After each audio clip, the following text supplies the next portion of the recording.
You guys want to see my milk collection? Maybe later, Frank. I collect milk. Frank, we got something going on right now. I got 2%. Frank, I got skim. I've got this 2% from 1978. It's really cool. Frank, we'll talk about this later. We kind of have Mike's hot right now. Back then, it was only 1% and 3/4. It's not a good time, Frank. Frank, please put him away. Put him back in the fridge, Frank. Please.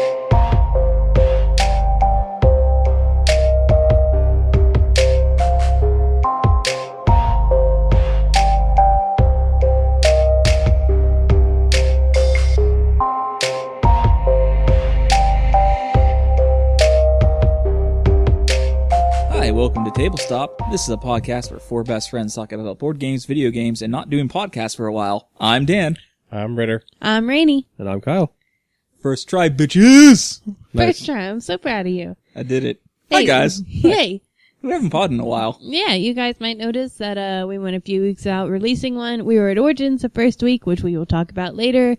But also just we had some schedule conflicts. You know, we're all working adults. We all got stuff going on, gotta see family, stuff like that. But yeah, we are back. Complain, we'll fight you. We'll all fight you. We will fight you. We will combine and fight Somebody has to care enough to complain, first of all. I mean, true. Yeah. Self-burn. But we're back. We're bigger. We're better than ever. We're full of breakfast. We're not any bigger than we were. I mean, I'm bigger. I just ate 5 pieces of toast. That's like half a loaf of bread there. That's almost half a loaf of bread. So I'm bigger. I'm better. Are there 12 slices toastier. of bread in a loaf of bread? No, there's definitely more than 12 Depends slices. on the size of the loaf of bread. Just your bog standard loaf of bread. Like you go to Kroger's, you get the Kroger brand loaf of bread. It makes sense if there is 12 slices. No, or 14, because the 2 heels don't count as full slices. I say 15 or 17 because there's always a heel left at the end. If we're not counting heels, though, it makes sense if there's 12. I'm telling you, I just made 12 pieces for us, and there's still probably about 8 slices left in that bag. That's a lot of bread.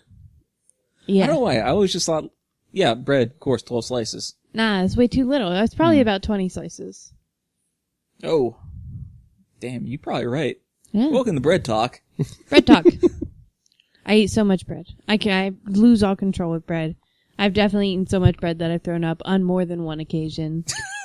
As a grown woman. This is not child Rainey. This is like last month Rainey. I just do that shit. Hold on. Real puke strategy. I don't know what you want from me. I don't see the I like bread. I don't see the fascination In bread? in bread with no stuff that makes the bread good. Butter makes the bread good. Because Butter does. again, much like lasagna is the vessel by which to get ricotta cheese to your face, It's not. bread is the vessel by which to get meat and ketchup and mustard and mayonnaise and cheese and roast beef and turkey. Ham, Swiss cheese is usually good. That Put Jimmy barbecue, John's mustard. sriracha, Jimmy mustard. Nah, I actually don't like sandwiches. I hate sandwich meat. So, like deli meat, I don't like it. Open-faced turkey. Oh, Sandwich? man, a good open-faced sandwich. I don't like deli meat, so the only sandwich I really eat is like grilled cheese. Burgers. Burgers Oh, is a I kind of guess sandwich. that's a sandwich. I'm thinking more like actual like sandwiches you make at home with like a loaf of bread. You don't have burger to at use home. deli Like meat, though. You can just use burgers are like Crispy chicken. something else. Yeah, you could have like, what's that, chicken or tuna salad? I don't like tuna salad. Really? Yep. Shame. Egg 90% salad? Guys. chance that if you name a food, Rainey doesn't like it. I eat like 10 things. I get it. I know. It's awful. I didn't choose this tongue. The tongue chose me. You just gotta force the tongue to like the things that you don't like. Cannot. I have a very, like, my tongue is wired to my gag reflex, and the second I taste anything it doesn't like, it makes me throw up. It's like, oh, is that a cooked onion? Sorry, listeners. Sorry, R.I.P. headphone listeners. Like, it's not a fan. It knows what's up. The tongue knows. Does anybody listen to a podcast without headphones on?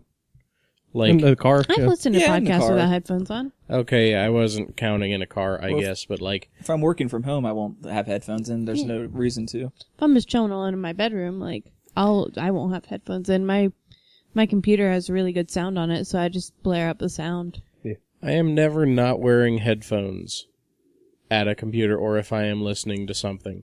So much so that if I get up from my chair and I don't have my headphones on, there is a phantom reflex that goes to take my headphones off before I realize that I didn't actually have them on. Well, I don't like wearing headphones in my own home. I don't like it. It stresses me out. I feel like as soon as I put headphones on in my own home, it's going to just be that murderer like sneaking up on me. And it's like, haha, she can't hear me. Like, I will not wear headphones in my own home. The only time I wear them is at work. Are the murderers in your mind like 1910, like throw the damsel on the train with the curly mustache bad guys? Like, nah, that dame can't hear me. I don't know if they used dame in 1910. Here's what I always think of. There was a story not long ago. It was a news story about a guy who was working in his office at home, and he was playing games in his home office, like video games on his computer. That's not what an office is for. Hey, he was like chilling, playing games, had his headphones in, and during a lull in the music, he heard like a cry, and downstairs his wife was being assaulted by a dude who had broken into their home and had been for a while, and he had no idea because he had his headphones in and couldn't hear her screaming or anything until that like one lull in the video game music. And anytime I go to put headphones in my ears, I'm like, remember that guy? And I'm like, I can't. I only wear them at work. It's like 3 million and 1 chance of that Do happening. you understand that I am a beacon of stress, stressing about every possible bad scenario 24/7? Anyway, hey guys. We have missed a lot to talk about. So I think we should do a quick thing about E3 first, right? Because we missed that. We don't have a lot to say on E3, just a few things we're excited about. So should we start out just like with that? Or did you have a whole itinerary thing you got going on there? I got no plans. Oh, okay. Well, I'll say that I am unbelievably excited for Animal Crossing. Like, I've always been a big fan of Animal Crossing. I had to abandon my last one because I stopped playing it for like a month, and I knew that the animals would judge me so hard if I ever came back. You again. So I just couldn't go back. I just couldn't. But with the new Switch, I am rejuvenated. I'm ready to rebuild a deserted island in my image. I am ready for the new clothing options. They have long sleeve shirts now. The pupils move. Sheeps can wear shirts, which is new. Like, I'm hype. I'm full hype for that game and that game in particular. Nothing else matters to me but Animal Crossing. Not even Pokemon Sword and Shield? You instantly got me. So, was that at E3? It might have been. So about Pokemon Sword and Shield. Mm-hmm. They don't have a full dex. That is true. Yep. So I'm kind of meh on it now. I don't know. A lot of controversy surrounding that. I don't care. It actually, it doesn't affect me at all because I haven't played a Pokemon game since Yellow. Yeah, it doesn't Precisely bother me. my point. Yeah, and also again, it's a different area, so I feel like it's a little bit more realistic that the whole dex isn't in there because like a different area has different animals and shit. Like you're not gonna like go to like Britain and be like, now time to get a tiger or something now, like if that. Geodude's not in it, Well, I mean, it makes that's sense if, an instant pass for me. not every single Pokemon shows up in the wild, of course. Yeah. But the not having the capability of just bringing a Pokemon over from another game to this one, I guess. I feel I like can it see how makes it a people would be little... annoyed about it with people that have collected all the Pokemon up to this point. I agree, but at the same time, I feel like it makes it more fair as well, because there were a lot of people who, like... There was a dude who had, like, 7 level 100 shinies of the same legendary Pokemon, just where he had, like, hacked shit and could just put it in, like, the bank and, like, transfer it to whatever game he wanted. He literally just, like, gave me one for free, and I was just a stranger fucking around on, like, the Poke Trade in, like, a fucking Sun and Moon. So, like, he had them to spare. But also, like, I have a problem with the main thing that people are saying it's out of, like, pure laziness right now, which I don't think is the case. I heard, like, one of the guys who, like, worked on the game was working so hard on this game that he had, like, a stress-induced breakdown and was, like, in the hospital for a bit and everything. Like, so, like, feel like they're working pretty hard on it. I don't think it's just because they're like, I don't know, I just don't feel like it. There's a lot of Pokemons to animate. Yeah, it is. It is a lot of Pokemons. I There's a lot of appreciate they're putting in the Pokemans. work. There are a lot. There's only one correct Pokemon. Sobble. Geodude. You're wrong, you're Sobble. Geodude could beat up Sobble. That's not true. Sobble has tears more powerful than 100 onions. Do you think there's a freak out there? Geodude's got them rocky hands. Do you think there's a freak out there? Oh, there's definitely a freak out There's there. a freak out there. There's 100% a freak out there that's like, this checks all my boxes. Whoa, Every one just of basically a head with 2 arms attached to it, made of rock. them. I love Don't kink shame. it. Don't yuck on somebody else's yum. So, what games are you guys excited for? Or any other high points in E3? The Keanu Reeves Everywhere system's in full effect. Cyberpunk. So, okay. You're breathtaking. If you could watch the hour-long Cyberpunk gameplay trailer from, I believe, E3, or gameplay, not trailer, it's just like an hour of gameplay, from E3 last year, this trailer is big-ass spoilers for it. There are so many spoilers. Yeah? I honestly I've never haven't seen kept so many up with spoilers in a trailer for a previous trailer. Ugh. But, I don't know. I'm kind of meh on the Keanu Reeves Everywhere system. I feel like if your game needs to reach out to have, like, a celebrity cameo, it's CG Project Red, so it's going to be a fantastic game, but I don't know if they needed Keanu Reeves. I agree with the whole, like, we're using a celebrity just for, like, celebrity's sake, but also, God, do I love that boy. He's such a good boy. He gives away all his money to people. He's such a good boy. He's such a sweet man, a good man. So, I agree in general, but man, just like, I have a soft spot in my heart for Keanu Reeves. Thank you, Keanu Reeves. Thank you. Thank you for all that you do. But, I don't know, my general feeling for E3s are just like, don't ask questions, don't think, get excited for next product. Yeah, I Purchase really next don't watch it. I just kind of get, like, the highlights off of social media sites. I see the 2 trailers I want to see, and I'm like, okay, cool. Yeah, all that really caught my attention this year was Animal Crossing, honestly. Borderlands 3. What's mine? Borderlands 3, Monster Hunter Iceborne, and... Good God. My favorite one, I can't remember the name. Hollow Knight... Silk Song. That's Oh, what it yeah. was. Yeah. Vampire the Masquerade had a couple more trailers. Didn't actually say anything about them. I'm not sure if they were at E3, but they definitely released a bunch of like little gameplay teaser trailers. It's weird. Okay. So the original Vampire Masquerade is all about like, you know, the industrial metal scene of like the 90s, big huge bondage pants, like neon hair. You know what I mean by bondage pants. It's like the big baggy pants with the little straps on them. Oh yeah, I absolutely know what you mean. Like girls in corsets with like purple hair. Yeah. All that edgy shit that was fantastic back then. Fantastic. But now I'm like, fantastic. Now looking at this trailer, it's like, there's like this nerdy little hipster dude's like, I'm going to introduce you to vampirism. And it's just like, it's weird. It's weird how that was such a thing of the time. And then they updated it. And I'm sure it's going to be good. I'm not sure why I'm kind of weirded out by it though. Cause I was expecting like walking in and it'd be like Underworld or Blade. But it's just...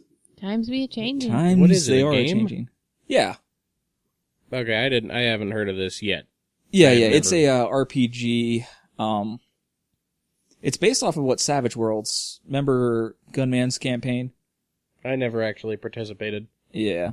So I It's don't based know. off that system. Vampire Masquerade is also its own, like, role-playing. Yeah, game, it too. uses at least the tabletop pen and paper one used Savage World. No, not Savage Worlds.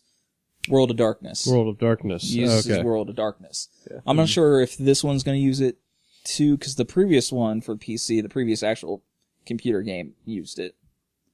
Oh man, it was so edgy. I loved it. I miss early 2000s, late 90s edge. Never really grew out of that phase.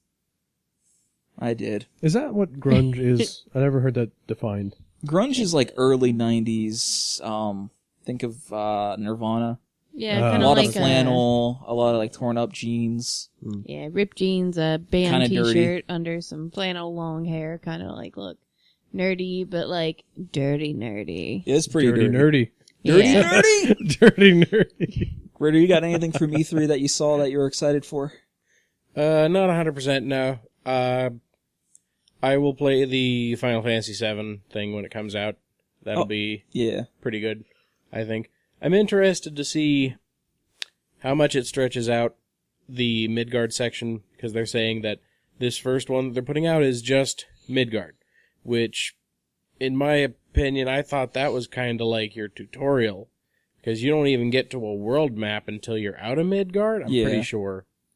I seem to remember that being your first instance of, like, alright, you're free to go now, is getting out of there, getting out the chase scene that happens when they're escaping from whatever the heck that thing is called. The not the I want to say reactors. Sector 7, but that's not right. It's Sector something, is it? Sector 7's from BlazBlue. No, I have no idea what it was called. It's Shinra. That's it. Shinra headquarters they're busting out of. And you get the world map and you're like, all right, here you go.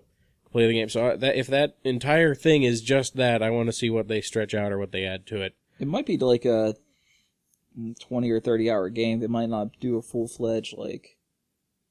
You're saying 20 to 30 hours is not a full-fledged game? Well, not a full-fledged Final Fantasy. Final Fantasy logic, I mean, like, when you're talking about a Final Fantasy, you're talking about, like, you know, a nice 120-hour romp. I don't know. I don't think people have time for that anymore. Like, I don't. It makes a lot more sense to have it be like Final Fantasy X and something that you can get through quick if you want to, but you have the option to go do other side quests and stuff like that and pad out your experience for the game. So, that being said, I think the combat looks good. It's kind of, they're using 15's combat a little bit. It's most likened to 15, but the ability to switch and control other characters is something that I think 15 sorely missed when it first came out.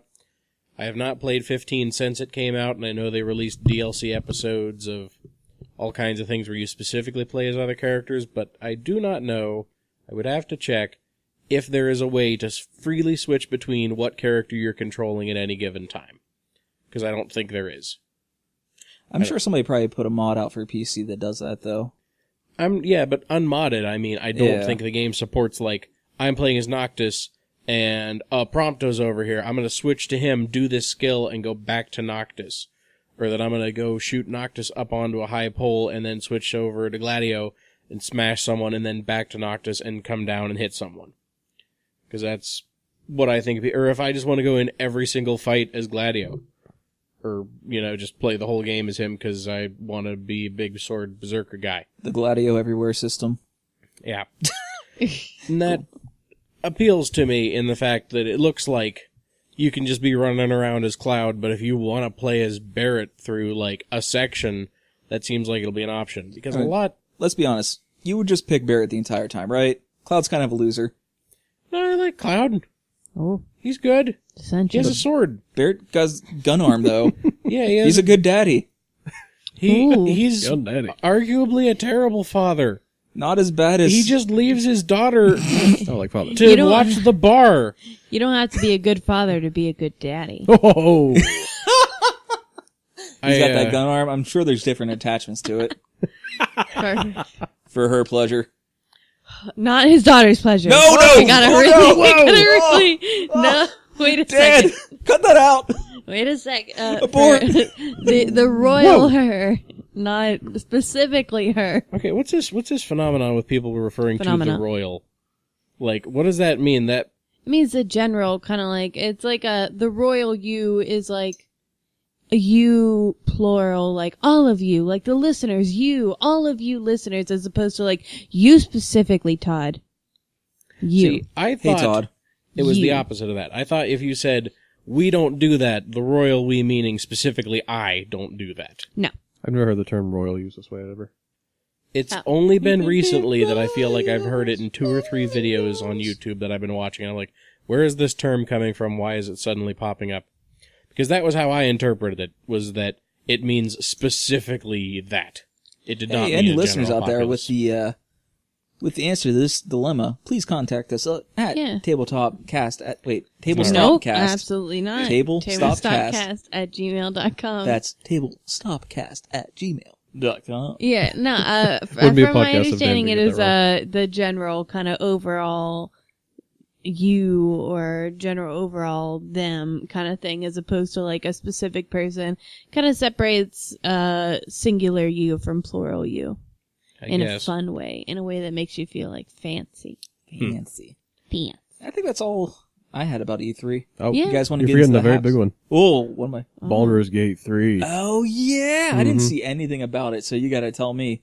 You tell me. I just saw the trailer. Tell us. I think it was just a trailer. Just a I trailer. hope it's isometric. Hmm. I hope it's just because Baldur's Gate, the original, used I think 2nd edition because there was still like a THACO score. Oh.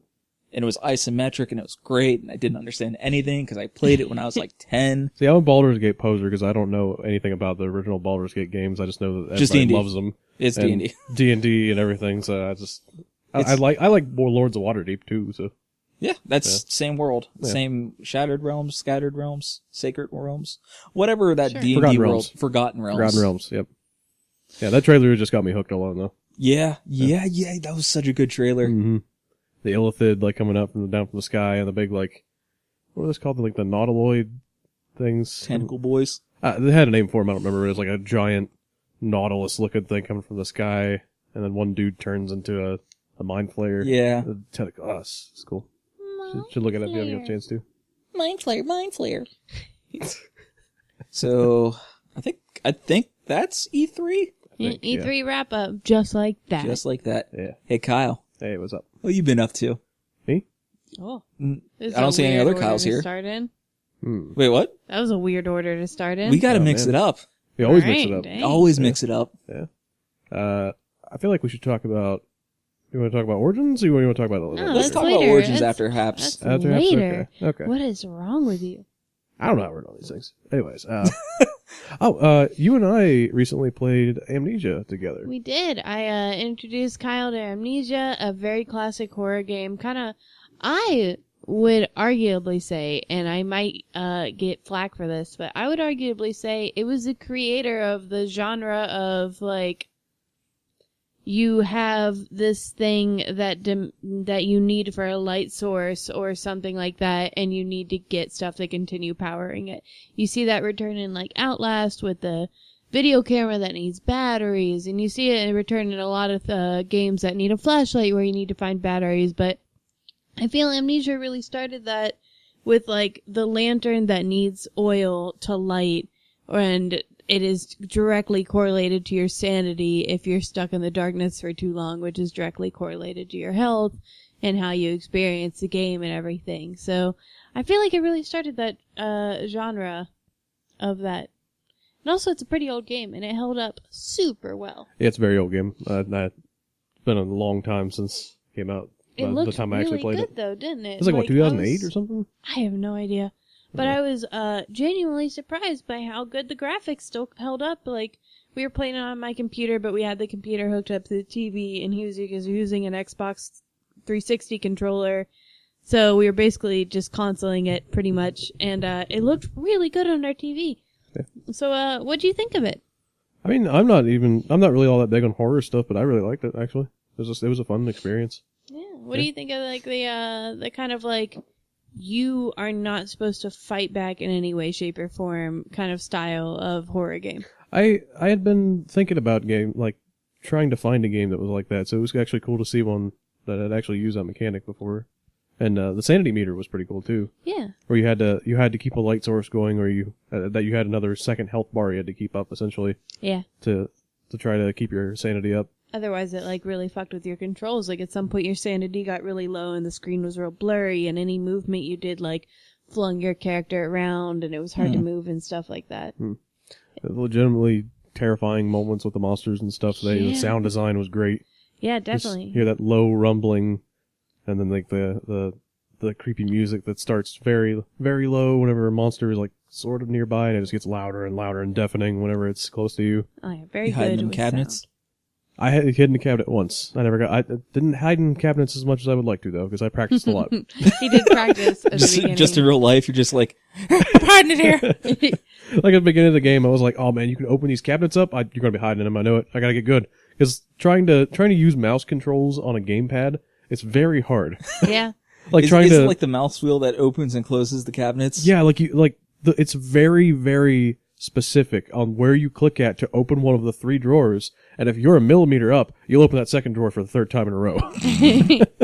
There's a lot of stuff that you can interact with in the game too. I kind of forgot just like how much you can pick up. Like every like of those little tiny like decorations on a shelf or the chairs or stuff like that, you could just pick up and fling around. Like, and Kyle spent a lot of time just picking up chairs and flinging them around the room like a madman. It was halfway through the game, though, I realized you could actually push the objects away from you with a specific button. Oh. And, like, there's a button you could use to just throw things in front of you. I was, like, twirling my body around to try to get some momentum to throw a chair across the room. And it was like, wait, I thought she was telling me, like, wait, I thought I saw a Let's Play where you could, like, throw the chair in a straight line across from you. I would, like, start pressing every button on the gamepad, then one made it fling across the room. Like, God dang it. That would have been Bobby. That would have been so helpful later. We needed like to throw a rock at like a chain that was really high above us, and he was trying so hard to get the momentum. He was just like, oh god, and it would like barely go anywhere. And eventually I was like, there's something we're doing wrong here. Following through with the motion of actually throwing the chair in the game. Amnesia really is one of those classic games. I feel like most of the people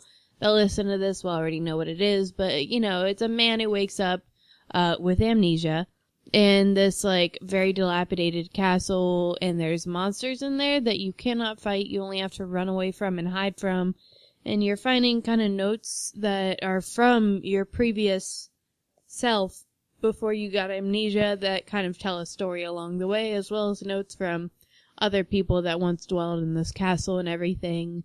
And it's pretty made very clear and apparent in the very beginning of the game that you're trying to hunt down this guy named Alexander, who's like in the inner sanctum of the castle, to kill him because of some very deep wrong he has done to you. But you don't know anything else of why, who he is, what happened, or anything like that, and you have to discover that along the way. It's a really enjoyable game, definitely an old classic. They have a sequel that I don't think did well, that was like called Machine for Pigs, but a very classic older name for game. A band. Yeah. Like a lot of people would mod that game and everything. It was pretty mod compatible with stuff like that. Someone made like a My Little Pony horror version of the game. Of course, yeah. There's a My Little Pony version. There should be an internet rule, like, if the game is moddable, there is a My Little Pony mod for it. Yeah. If there is a piece of media anywhere on the internet, there is a Sonic the Hedgehog form of it, and there is a My Little Pony form of it. Yeah. Sometimes like, both at once. It's like really like the monsters are replaced with like gored up, bleeding, bloody, gouged eye out ponies that like follow you around with chains on them and everything. So that's a thing, I guess. I mean, that is pretty scary. If I turned around and saw like eyeless Fluttershy covered in like blood coming after me, I would probably freak out. Is that a pony name? Yeah, it is a pony name. Shutterfly? Isn't that like a company that makes like prints of pictures? It's Fluttershy. Oh. not Shutterfly? No. Oh. Yeah, that being like the only other horror game I'd played other than Dead Space, which is one of my favorites still. I don't know. I guess I would consider Dead Space a horror game. Oh, but... Dead Space is absolutely horror, like especially the first one. Yeah. Well, I don't know. I associate horror with I don't have any power to stop the evil around me. I just have to survive. No, there's I guess a lot that of is horror games also where you Dead can Space. fight. Yeah, Dead Space you have mining tools and that's Those pretty much it. babies. Oh, the babies. I still think about those babies. The ones that were the worst for me were the stalkers in the second game. I'm trying to remember which one. The beak things that would hide around corners. Yeah, they those made the things were most horrific noises. Oh my god! Every time I got into a room with those things, I start hearing like that echoing, howling scream. I like started turning down the volume on the TV. Like I can't hear this right now. So this is a theme of our podcast, but god damn, why does EA have to ruin everything good? Yeah. Dead Space was 2 really good games. Yeah, It really is the theme of our pod. I actually deleted Anthem off my PS4 the other day because I needed room for a Fallout 76 update. But R.I.P. Anthem. like, I was like, they're never gonna do anything else with this. I've wasted so many hours just grinding through the same exact strongholds trying to get good loot for a big update that will never come. So I have to put it to rest. R.I.P. Anthem. I know. Yeah, it was good to experience another horror game. Yeah. Have you done anything else? Yeah, like when I wasn't playing Amnesia with you, I was playing Bastion by myself on Switch. It was I know that's an older game. I think it was like 2011, but It's a great I'm starting game. to get into the swing of playing a lot of indie games after I experienced that horrible experience of Anthem. I kind of like dipping into the indie scene and trying to see what's out there, and I've got like a list of Bastion's- 20 different indie games I want to play at this point. Bastion was like at the top of it. It was good. It's It was so real good. Did you beat it? I beat it, yep. I beat it too. Didn't take too long, but man, it was an enjoyable ride. Yeah, it wasn't too long of a game, but man, it felt like it was just the right amount of length for what kind of game it was. It was real enjoyable. Yeah. The narration was like my favorite part about that game. Just hearing, I can't remember his name. It's not Zolf. Zolf was the other dude. Whatever, the old white-haired dude who narrates the whole thing. Just hearing him throughout the entire thing, just narrating your every step. That's my favorite part about it. It was real cool. Well, you need to move on to Transistor next. Yeah. Transistor? It is same team ? And it doesn't play exactly like Bastion, but you know what, I'm going to say, yeah, I think it is the same team. It is also somewhat narrated, where you are the first opening scene shows you on a motorcycle with this big green glowing sword. Okay.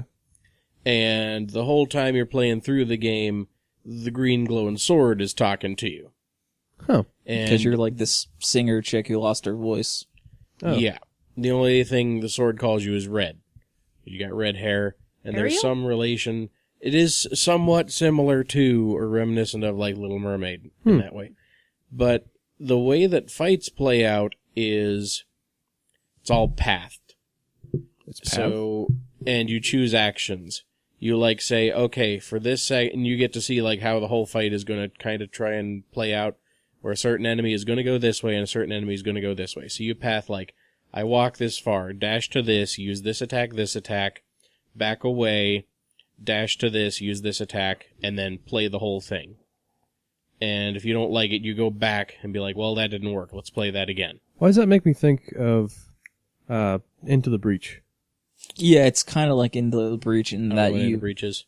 You, Oh, you didn't play it? No, it was it's like the turn-based strategy game that was on the Switch. It was like mechs versus giant aliens. You get to pick like all of your attacks and movements and stuff, and then once you're done, all of the enemies move in like the set path. I don't know if that's the same thing. No, you can play it in real time if you want, but I would say the main thing to do with it is plan out a strategy. Like, I don't think that would work nearly as well on the boss fights, but I'm gonna do some digging on that while I find out for sure. I took a note of it so I could look it up later. But I've already got the second game downloaded that we're going to be playing through next, and that's Baba Is You. Yes, we played some levels of that actually together a couple days ago? Yesterday? Yeah, a couple days ago. I'm not sure. Yeah, it was it's a very weird puzzle game. You play as like this little rabbit sheep thing, Baba, and when you start out on a puzzle level, there are blocks of words around the level, and almost always you always start out with Baba Is You, and you can move the words around to where if you move Baba or you away from the line that connects that says Baba Is You, you won't be Baba anymore, and you can't move, and you have to restart the level. And there's a bunch of words around there that will have, like, if there's a rock, there'll be a rock somewhere on the level, the word rock, and it could be like rock is push. And if you push the rock around, if you push the word push out of the way, you can't push the rock anymore. Yeah. You just walk over the rock. And it sounds simple, but once you start adding like a bunch of stuff like wall is stop, you could move stop out of the way, move through walls, or you can make wall is you, and you're all of the walls in the level, and you can move the entirety of the walls around. It really messes with your mind after a bit. Like, there's a couple puzzles that we got stuck on that we have no idea what to do. There's one we literally just gave up on, and we were like, one day, maybe we'll be smart enough to come back to this. It's a lot. Like, there will be sometimes words that aren't connected as well scattered throughout the level, like, key is over here, and then there's an is over here, and then there's, like, open over here, and then there's one that says push over here, and you have to kind of, like, connect them in a very specific order. And you might have to bounce back from being Baba and a rock in order to be able to push things around or get the Baba or the rock in a certain area. It's definitely a very much more complex than I thought it would be puzzle game, but it's very enjoyable as well along the same path. It's very fun kind of sitting there brainstorming, trying to figure out how the fuck to move these words around and how to combine them to get through the level. The thing that messes with my mind the most is when you change the properties of an object to be something else. So, like, there were a bunch of times where I like, oh, you can make Baba is rock and Baba is you, and you can, like, set those off of one another. I was like, okay, if I make Baba is rock, then I can move this rock over here. And we put Baba is rock, Baba turns into a rock, and you can't move the rock anymore because Baba is you, not rock is you. So I'm like, So you need to be rock. I could feel the smoke coming out of my ears where the hamster is just like turning the wheel a million miles an hour. I'm like, come on, Yeah, like get your mind around this, man. one specific instance is like there was like a key and a flag on a level, and what you needed to do was make the key like be able to open a door, but he did key is flag, so the key turned into a flag, and then he tried to do key is open, but of course it could not make the key open because keys no longer existed on the level. He had turned every key into a flag. Yeah, even And if you he move could the not- words out of the way of like key is flag, and you put key is flag, and then move flag out of the way, the flags still stay there. The key doesn't revert back. It just is a flag now. Key's That's already it. been made into a flag. You have changed the property of the key into flag, and he just couldn't wrap his mind around it. He turned Baba into a crab at some point, and then made Baba crab is is crab. defeat. And then Instantly so lost we the level. instantly lost because we were crab.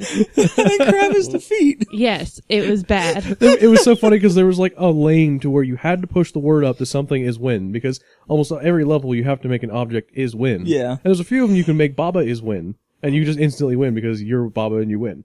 But there was another one that was like you have to push a word up to make something win, and the only way to do that was to get by the words Baba is, which is like put back in a corner where you can't move it. And if you needed the word crab was the only one you could move, and if you try to move it up through that lane, Baba turns into a crab, and you're just a crab, and you lose the level.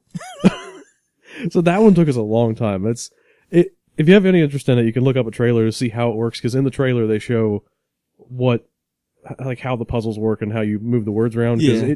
it might be a little hard to visualize with us just explaining the words Baba is and It rock really and is and difficult to explain. I think I've Yeah. seen somebody play the crab level. oh yeah. Yeah.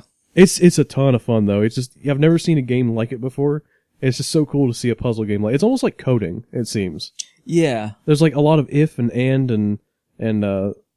is statements everywhere. You just kind of have to rearrange things into the right pattern. But that I feel like I'm going to get a lot of enjoyment out of that. It's like $15 on Switch too. And Good $15. yeah. I think the next game I'm going to play after that coming up is Axiom Verge. It's another Metroidvania kind of thing. Oh, okay. That's got really good reviews. I gotta check that out. Metroidvanias are some of my favorite types of games out there too. Think about picking up Bloodstain? No, it's a little too expensive. Yeah, I was gonna And- wait a bit too. Yeah, I feel like if I wanted to go and play a Castlevania game, I'd play one of the old Castlevania games I've played, because I actually never played Symphony of the Night, and that's like a classic one. So I think the only other thing I'm playing right now is I downloaded a ROM of Metroid Fusion, one of my favorite games I've ever played. And Nice. It's been years since I played it, so I wanted to go through and play it again. I mean, by download raw, you mean legally purchase the game and is playing it on its original system. Yes, I downloaded a legally purchased copy of Metroid Fusion for GBA. I even bought a GBA and off of eBay, a GBA cartridge and everything. That's dedication. But yeah, the other things besides games was that there was a couple of Magic sets that came out ever since we got together, and I played a pre-release of one the other day. Up at was that Friday? It was Friday, yeah. I saw you. You did? Yeah, we passed by each other around like really? 6 o'clock Oh, cool, yeah. in Wellsburg. I Yeah. was like, Kyle, what are you doing? Oh, that is Kyle. Yeah, I was going to Fallensby to play, actually, because I'd never been to the shop in Fallensby, and their air conditioner was broke. Oh, And it was god-awful. and right next door is a Chinese place, and Yeah. they're kind of. They had the doors open on either side of the shop, but oh boy, did I sweat a lot. I've only been in their shop since because they used to be in Wellsburg. Yeah, I played pre-release once when they were in Wellsburg, but I hadn't been ever since they moved, and I wonder uh, if Other Dan was there. I don't know.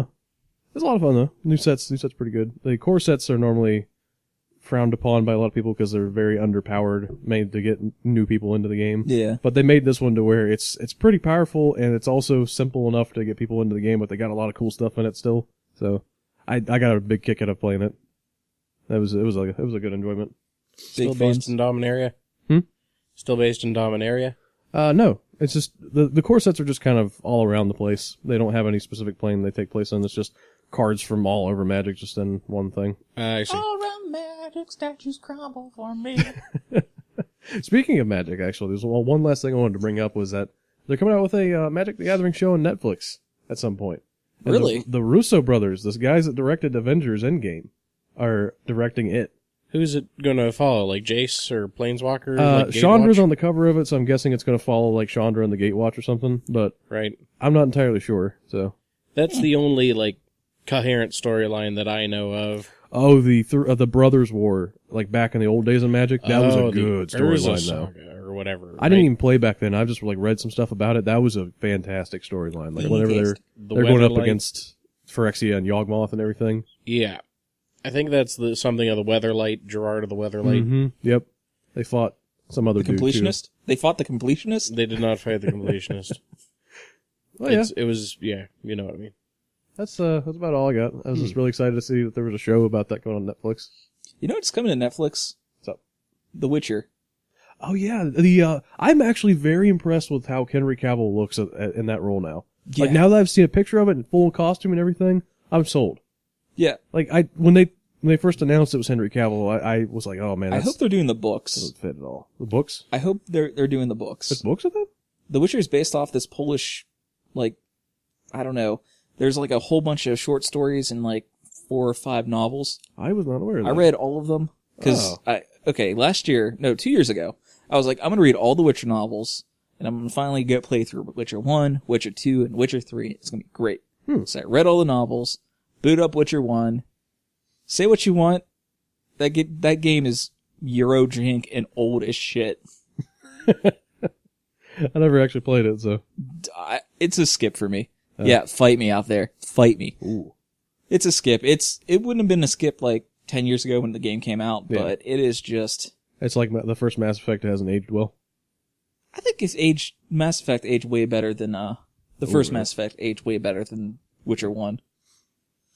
I feel like age-wise, there's a huge gap between the first Mass Effect and the second Mass Effect, like gameplay-wise, but yeah. I do still prefer Mass Effect 1, though. Yeah. Really? Yeah. It seems more like an RPG to me than the second one. Second one, I just...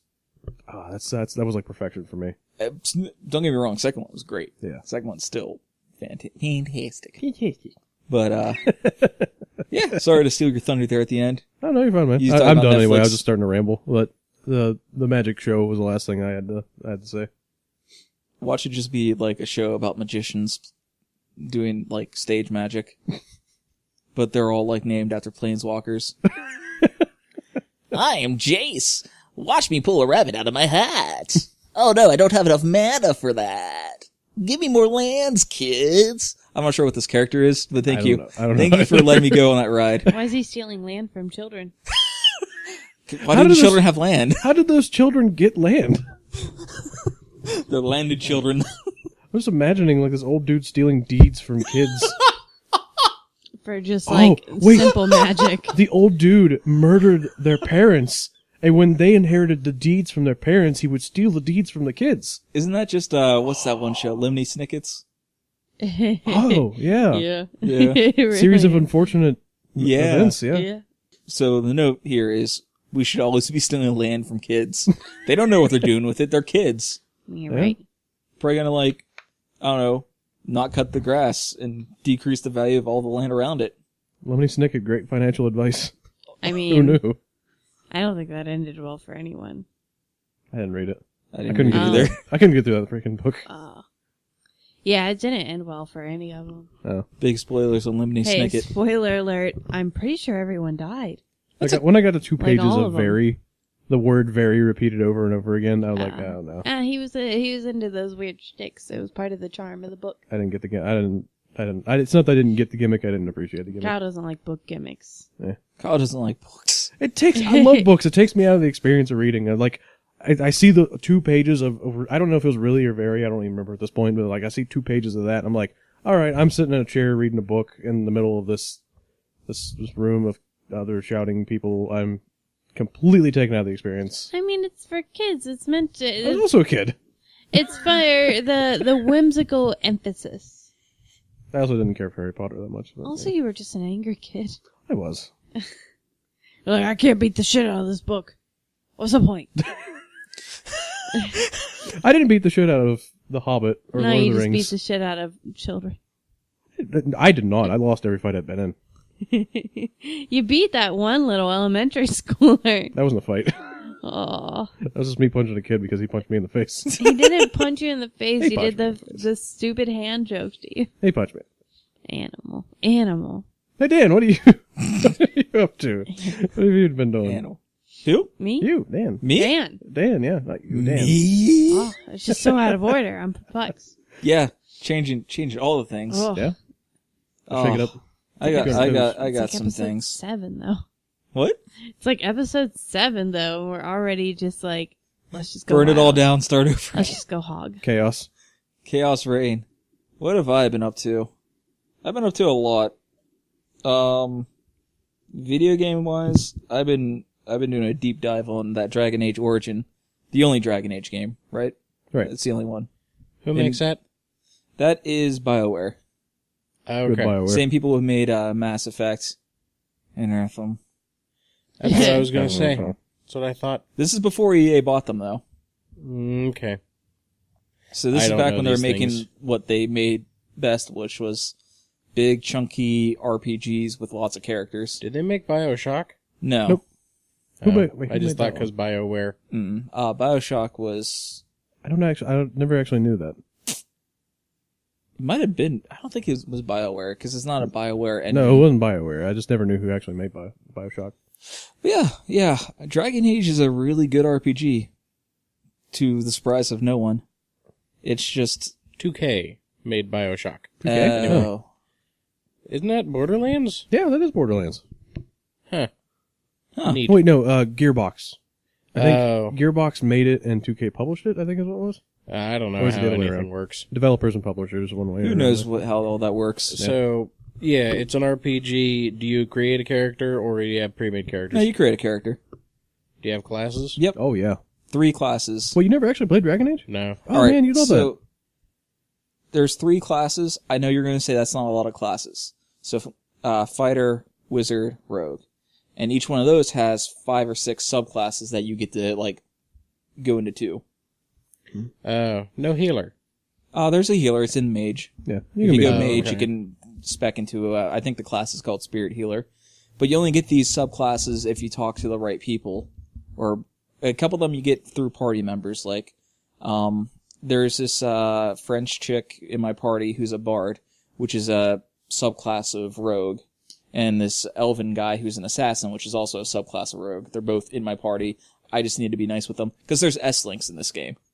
Okay. You have S-links with all your party members. And the higher their S-links, you get like special... You get like bonus passives. Like if you're friendly with the Templar guy, I think you both get like a bonus to your defense. And it's just, bog standard fantasy RPG, stop the big bad from happening. But it's great. Is it turn-based? No. No, but I feel like you'd really like the combat because it's kind of, it's Kind of like a marriage MOBA-esque. of like third person and Not isometric, MOBA. but it's like kind of methodical, tactical. You have a rotation. Neverwinter Nights? Yeah, kind of close to Neverwinter. Because that's not... I would not call that Actually, isometric. think of Neverwinter. It can be, though. Right, It's you what can zoom all the isometric way turned out. into. Yeah, but you Same can... thing with this. It's not isometric per se, but you can get that isometric camera look and pause between every round of combat and select your characters and select your moves. Or you can let combat roll in real time and just switch between your characters. Like, oh man, I need my healer to pop a couple heals. Let me switch to her real quick. Heal, heal, heal. Oh man, my tank is not pulling as much aggro as it needs to do. Switch to him, do a taunt. And oh man, my rogue's out of position. I got to get behind this enemy so I get my backstabs. It's like Neverwinter. Neverwinter's a really good comparison. Okay. Yeah, that's what it reminded me of most when you said that. Yeah, and BioWare does this good thing where you have a lot of good interplay between all your party members. Like they'll talk to each other during when you're walking around town, and you have relationships with each one of them. And of course, it's BioWare, so you can do whoever you want if that's the way you want to take it. But you're not taking it this way. There's no good waifu bait there. Not or Morgan? husbando bait. Not Morgan? She's a terrible person. Oh man, Morgan was my favorite. I mean, she's attractive, but goddamn, she's terrible. I mean, yeah, but I hate She just Liliana. What does that say? Basically- almost, yeah, Liliana, yeah. Okay, any chick that their name ends in Anna, you've already sealed their fate. You're already done. I never have her in a party either, because I always do good actions. So she just kind of sits back at camp until I really need her for a mission. Oh, I'm always kind of an asshole in those RPGs, so I try to be an asshole, but I always end up being good. Bruh, same. If I have to choose like one mean option, I will reload the game, even if it means I have to replay like 15 minutes. Nah, man. Alright, so I'm playing an elf, and then basically elves are like, they were enslaved by humans, but they got their freedom, but they're kind of like second-class citizens. Oh my goodness. Is this the game where dwarves will stab each other over a penny? This is the game where dwarves have like that really hierarchical society. I don't think they'll stab each other with a penny, though. I remember a long time ago, Big Mike was telling me about this universe of fantasy characters, and he's like, dwarves like money. And that is their whole thing. They just love money to death. Yeah, they this will isn't absolutely kill over. Okay, then it's not. Nah. It's like every fantasy dwarf, though, to an extent. I don't know. I don't think of I think of dwarves as miners, but I guess that's to get money, To get gold. to get gold or whatever. Goals. But it's I always think they're more like craftsmen. Like, That- they're artisans, craftsmen, Yeah, merchants. Yeah, but that could also be to get money. I mean, yeah, in the end, it's all about that cheddar. But, yeah, I'm playing this elf chick.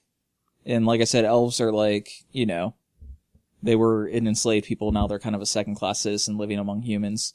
And the game starts out on your wedding day, and like, the local noble's like, hey, I'm the bride. I'm gonna take you and all of your friends to my castle, and we're gonna have a good time.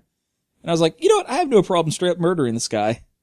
Nice. So I don't always play like the straight altruistic, like, oh, even though you captured me, I'll spare your life. No, I stabbed him real hard with my knives. Nice. So I do evil actions, but it's not like, I don't know. I always try to play like center, It's but more like a anti-hero as opposed to villain kind of thing. yeah.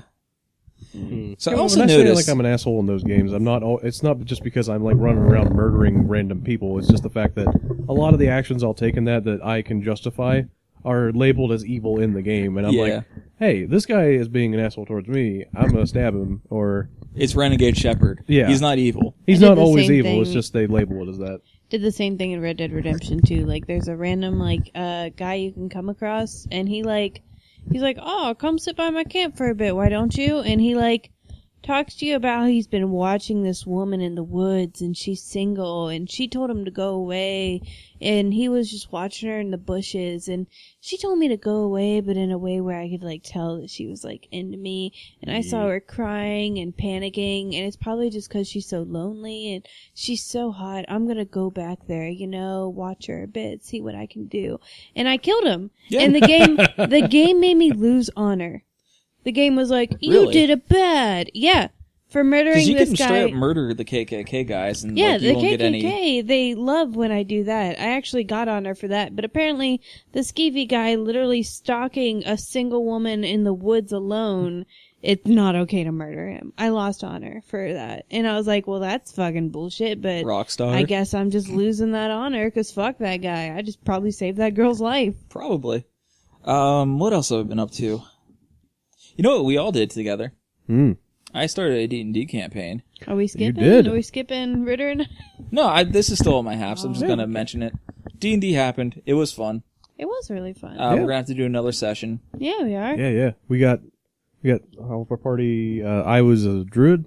I was a Druid dude? tiefling. Rainey straight up murdered an old lady. I Don't let her. did. Don't let her lie to you about her being all I did. altruistic. I do typically play the good character in video games, but those are video games where I can actually, like, there's a physical, like, track of me being good or bad. Like in Red Dead Redemption with, like, the honor scale and everything. In D&D, I'm just a fucking gremlin every time I play a character. I'm playing a non-binary tiefling named Sir Ma'am, who's like a con artist that lives on the streets and like hates humans, so they constantly like scam the fuck out of them and don't give a single shit. And they're very reminiscent of Trelawney's character in Red Dead Redemption 2. They talk like him and everything. I took a lot of inspiration from him They for also this murdered character. an old lady. I feel like Trelawney would murder someone. Probably. But I definitely did murder an old lady. I don't give a shit. I mean, you were less savage than Gunman's character, who Well, is a Gunman just gunman. plays murder hobo. Gunman always plays murder hobo. He's just essentially playing John Wick and D&D. I mean, his character is named Johan Vick. He is, isn't he? Lots of creativity there. But yeah, we can talk about it more in the what we play together part. Okay, yeah. But I just wanted to say, yeah, D&D happened. D&D's a good time. Mm-hmm. I forgot that D&D was a good time because it depends on who you're playing with. Yeah, And that's all I'll say about that. A lot of mediocre campaigns throughout the years, and we're finally of- getting into some good ones now. Yeah. Yeah, and I'm trying to kind of take it in less of a rules lawyery way, which I feel like 5th is perfect for that. 5th is just like, just do whatever the fuck you want. Yeah. Just roll dice. You guys are just playing pretend anyways. Yeah. What else? There is a bunch. There's a lot of stuff. Saw Good Omens. We'll have a spoiler cast at the end of this podcast to go over that. Yeah. Good Quick Omens. 2-second review. Fantastic. Fantastic. I thought good, you were going very to say good. 2-word review and then just say fantastic and move 2-word on. review. Okay. This can be a bit now. 2-word review. For Good Omens. Day fucking. Day fucking. Day fucking. Day fucking. Day fucking. Yeah. Good review. Good review. Also, Ship them. hey, Dan's 20 years too late to the party, but I'm watching Evangelion on Netflix. You know what? This is actually something that I meant to ask you and I forgot. Yes. In the show, is everyone calling it Evangelion? How are they saying it? They're just calling them Avas. Okay, they pilot the Ava. All right. Because that was something that I noticed in the first episode, because I went and rewatched the first episode, because I'd seen it 15 years ago. Yeah. Roughly. Probably when I should have seen it. I was 16 and or 17. 16 going on 17. Right. What's happened? Musical. I don't know what that one's from. Sound of Music. It is Oh. Sound of Music? Yes. Okay. So yeah, here's it's gotta be. But yeah, Evangelion is how I always said it. even Because it would be because it's based off of like your Adam and Eve. Yeah. So Evangelion, I could see the argument for, but they've always spelled it as like Ava, and they refer to them as the Avas, Ava Unit 1, Ava Unit 2. And Evangelion is how I always had it said. Or just NGE. It's real good. I always pronounced it Evangelion, because Evangel. Right. Well, you can have evangelical people or an evangel. Yeah, that makes sense. But it's they do the hard G for whatever reason. I don't know if that's... Does Latin have... Because I feel like there's a lot of stuff either taken from Latin or German in that. Like the nerve is... Nerve. Yeah. I forget what that stands for, but I believe it's an acronym. I just know it has the little logo underneath it that says, God's in his heaven, all's right with the world.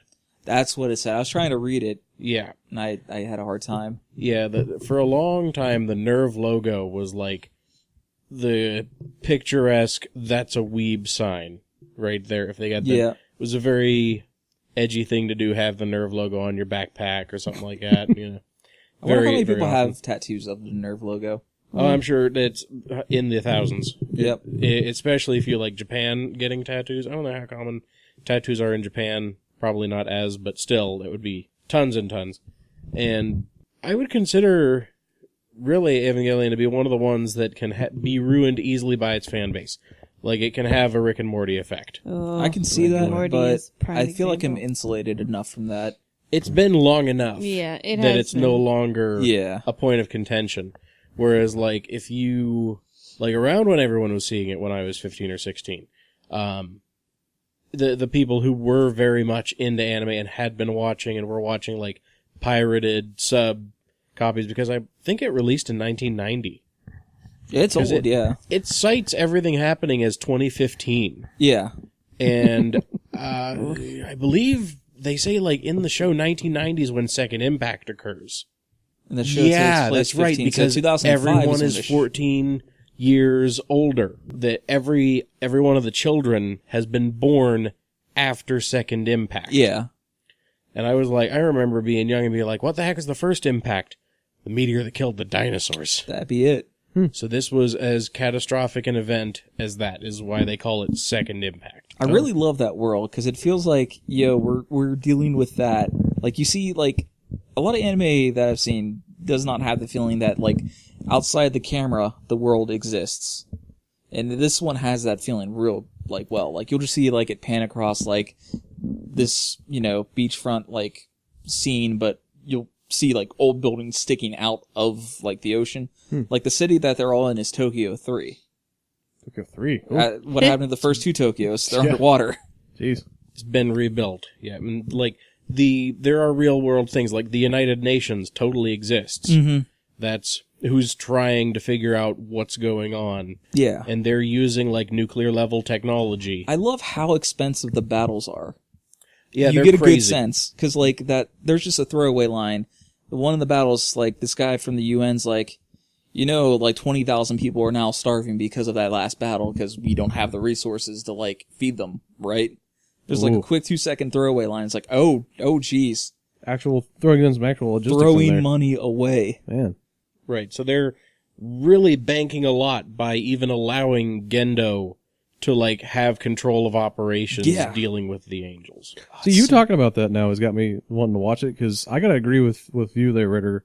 The fan base has kind of drawn me away from it, just because of all the ire that the Netflix adaptation's getting. Yeah, that's there's a lot of vitriol there, and to a point, I get it. Like, because there's a lot of stuff that I'm watching back, and I had no idea how much memory I had of specific lines being spoken, like that I can remember clear as day. Here it is. This is what they said right there, and now they say something that's. It doesn't feel like it conveys the same points to me. Like when Asuka first meets Rei, you'll get the character names, whatever. They're in school. She comes up to Shinji. She introduces herself. She's like, Guten Morgen. It instantly says, okay, she's German. We get it. She just is going around with this. And she's like, where's the other one? She doesn't say her in the original dub. She's like, where's the other one? And he's like, other who? And she's like, the other child, duh. And calls him, like, stupid. Do they say child or children? Where's the other children or where's the other child? Because they've been saying where's the other children in this. I don't remember that specifically. I'm not saying like all of the children, but like I am the second children, I am the third children. No, they would say second child or third child. Okay. When Fuyutsuki is referring, he's like, where's the first child? Where's the second child? Because they never say child, they always say children, even if they're like talking about an individual child. That's weird. It is weird. I haven't noticed that. It kind of was like, oh, is that an error in translation there? And like the dub's different too. Like I had English dubs on and listening to English. Fight me, weebs. Fight me. I dare you. That's really weird because the subs are almost what they were line for line in the original dub. So I can see where they like just lifted that and put that over into here. Because back in the day, subs weren't exactly what the dub was. Yeah. It's now very, very common to go watch Kill la Kill, and the dub will be, or the sub rather, will be the script for the dub underneath everything. Which so makes you're sense. not getting a different feel of anything that's happening there. The other thing that the Netflix doesn't have is the outro music. Yeah, that's fine. Whatever licensing, I get that. So what I've been doing is I have two windows up. I have my Netflix. Once an episode's done, there is a bunch of YouTube videos that just have all the different ending variants of Fly Me to the Moon. So it'll end. I'll click play on the video and experience, because that's like, you need it. You do? It makes the impact of the show, the last thing you see, like hit even harder. Is it like the same end credits scene with every episode? It's the same scene. The music's always a little different or way different, but it's always Fly Me to the Moon. Are you crazy positive? It's always a little different. I've never noticed. Mm-hmm. Sometimes there's two singers, sometimes there's one, sometimes it's more jazzy, sometimes it's more like loungy. You must be no. No, I'm That dead can't be serious. real. Look it up. It's different every time. I don't got know the if it's YouTube. every time, but there's differences between them. Interesting, yeah. And it like hits. It hits so well. All right, I think It's such an important thing, and Netflix didn't have the license for it. I'm going to give that show a shot then. Yeah. My quick 2-word review. Horny Depression. I disagree with that wholeheartedly. So, and it's not like adult horniness, it's like you being 14 and seeing a girl and not knowing what to do horniness. Oh, the awkwardness. The Ooh. awkwardness. Ooh. And that show loves awkward, like two characters just looking at each other for a little bit too long, and the camera just like stays there and it's like, no, you're gonna watch this. You're gonna live in this awkward. It's Does so the name good though. Kaoru and Nagisa mean anything to you? No. Okay, then. Should it Fine. yet? No, it shouldn't. I didn't know when that happens, when that is an introduction that is made. Because that's another big point of contention that Netflix has changed. And just you saying that there is a long period of just awkwardly looking, there is a thing that happens later on with that. And it's a scene. It's one that's very, I don't even know what I would call it other than like artistic. It's like, this had to happen this way. And you might not appeal to certain people, because I feel like the scene's written equivalently as if somebody had written the word very over 2 pages. Oh boy. I see. So, Also, wait. I could do a 3-word review for this. Horny Depression elevators. there are Okay. quite a few elevators. There's so many. My Horny favorite Depression. elevator is like, I think it was like episode 9 or 10. And it's just all 3 of the kids, like, from behind. And they're going up, and then, like, the grate, they go up to where, like, there's a grate, and all 3 units are there, and they're, like, in silhouette. I'm like, damn, that's so good. It looks so good. I want that to be my wallpaper and everything. Hmm. But yeah. Spoiler alert, Ava's really good. Yeah, it's been around for a long time. There's a reason why people are like, that's the anime. There's a theme in this podcast of us all like catching up with old media that we're Yeah. experiencing for the first time. It's true. Unless you've played Dragon Age before. I don't know if you have. I've played it a bunch. I already had. Well, I don't think I've ever actually beaten it. I'm pretty close. I'm at like probably the 60% mark right now. okay. I just kind of powered through it. It's a good world. I It's a wish really they would have good done world. more things with that world. My Too uncle bad they only plays that made to the this one day. game. My uncle plays that at least twice a year. Like every time I go and visit him, like, what you been doing? Like, I played Dragon Age the other day. Like every single time I go down. How He often just- do you replay Mass Effect? He didn't play Mass Effect near as much as he played Dragon Age. I mean, 'Cause I'm talking about- he's more of a fan of He fantasy asked stuff you. than he is sci-fi. Huh? He asked you. What? Said How how Oh, often he said how did much you... he played. Oh, Mass Effect. Oof. Is I that played like the a second once every one- year kind of thing? No, God, no. I used to, actually. But the first one I played probably about 3 times over. The second one I played maybe 8 times through. Because I played all the different classes, all 6 classes, and I made sure to try like a bunch of different variants of saving people and whatnot. Have you ever done the complete Everybody Dies run? Yes, I did that once just to see what it was like, and it was awful. I kind of want to do It that to see what hurt. 3's like. You have to try to kill everybody. You can't do It's- any of their side missions. You can't change their outfits. And it just takes out so much of the enjoyment of the game, too, if you just go the everybody dies ending. Because you just skip like half the game. Yeah. And you have to just absolutely try to not do anything or interact with anybody, and it's rough. Yeah. I've played through the series probably 3 times. Renegade Femshep is canon. Fight Oh, yeah. me. Yeah. Femshep. Femshep is canon. So Mailship's much fine. better voice actor, I'll say that. Haley Wilson, Haley Osment, Haley something. I don't remember her last name. she's in a bunch of things. She's a great voice She's a actress. fantastic voice actor. It's better than the one dude. Shepard, like normal Shepard. My name is Commander Shepard, You mean and this is male my favorite Shepard? store on Male the Citadel. What do you mean, normal shepherd? Did I say normal Shepard? You did. Shit. Oh, Male You Shepard. said shepherd. I mean, normal shepherd. he. I mean, he is the epitome He of is the normal. box art. He That's is just probably- like white bread Shepard. He's just like, hey, vanilla Shepard, or you want to go with the canon good Shepard. Yeah. What do you mean by normal? Thanks. Big call outs. Yeah. I mean, if there's anybody out there that hasn't played the Mass Effect series yet, please go do it. And do First yourself one, a favor. second one, and just remember third one was after EA. Well, I think second one had EA's clause in it. But I third mean- one, it was just designed by an EA boardroom. Yeah. The didn't second have- one had EA in it, but there was no influence EA in there. They It had was EA just- money, though. They had EA money. That was a big thing about it. It was a big production. And the third one was just rushed. That was Yeah. the I bad think thing about it. the lead writer wasn't even on that project either. Oh, really? For 3. Oh. The third one was absolutely wonderful up to like the last 20 minutes. Yeah. It was just. What was the oh. third one? Was it Andromeda? No. Man, No, I- Andromeda okay. was the fourth one that was. Ah. I always wanted to do the male Shepard all the way through and then fall in love with the what's that guy's name? Rico? Your shuttle pilot? Because Oh. he's a romantic option for male Shepard. Oh, yeah. I forget his name. Yeah, I didn't do that in the third one. I only played the third one twice, though. So. Oh. I had a very hard time romancing anybody but Tali in that game. Tally's really is the canon. Like it's like Ashley is just the most nothing. Tali if you're going male shepherd, and Garrus if you're going female shepherd. Yes. Garrus. Yeah. Good times. Good playing times. That like decade-old game. Good times talking about our old waifus. You got anything and, else though? You played? Watch? I'm thinking. Oh, yes. So some Warhammer happened. Not me playing Warhammer, but 40K releases. Is this the rant? This isn't a rant. I'm just gonna.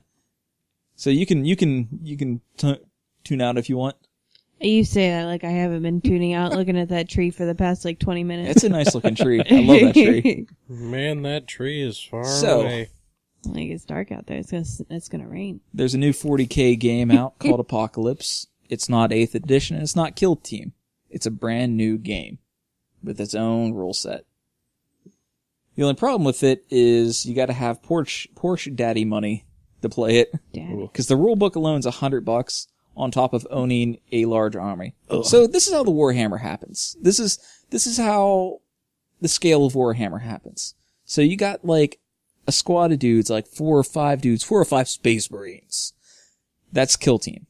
You play with those couple dudes. Each dude acts on his own. Each dude's his own, for lack of a better word, unit. Now you scale up to 8th edition, normal 40K.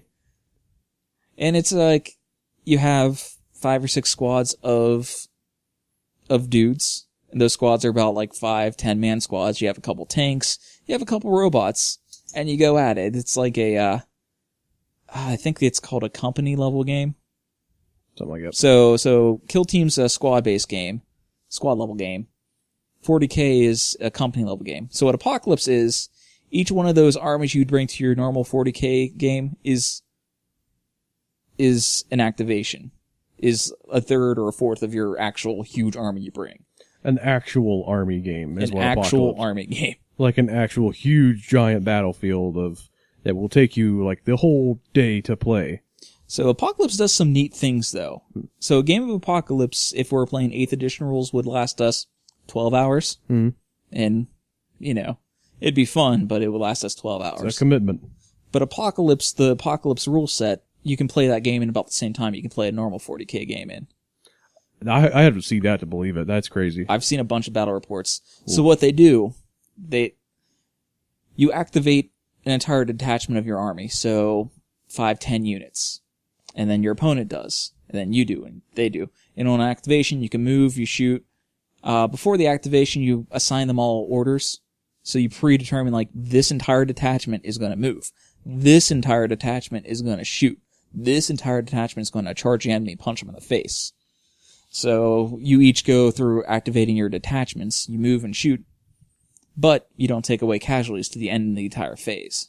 Oh, that's cool. And, like, if you have a squad of 5 Space Marines, they have 2 wounds. They lose both wounds. That entire squad's gone, instead of picking through and taking out models. Really? So you treat your units as individual models, per se. Oh, nice. Okay. Yeah.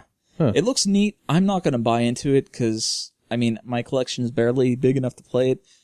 But it's also like $100 for this rule set, which Games Workshop prices. It'd be hard to find people to play games of that with too. It would actually have enough. You things could play to do that. like I think Guerrilla Miniatures on YouTube did let's just try to play like a normal 1850 point game of Apocalypse, like your normal 40K 8th edition game. You can scale it down that small. It can scale down that small. Because you're only playing with 1 detachment at that point, or 2 detachments. So does it cut like a regular game of 40K in like half if you play with It's about the rules? same About amount. Oh, okay. But it does do a couple of things that are interesting, though. I really like the taking turns on activations. Yeah. And I like how there's not a movement and shooting phase. Mm-hmm. And I also like how there's a damage phase. So say if you bring your big, huge Warlord Titan that costs you like $2,000 and you spent like 3 years painting.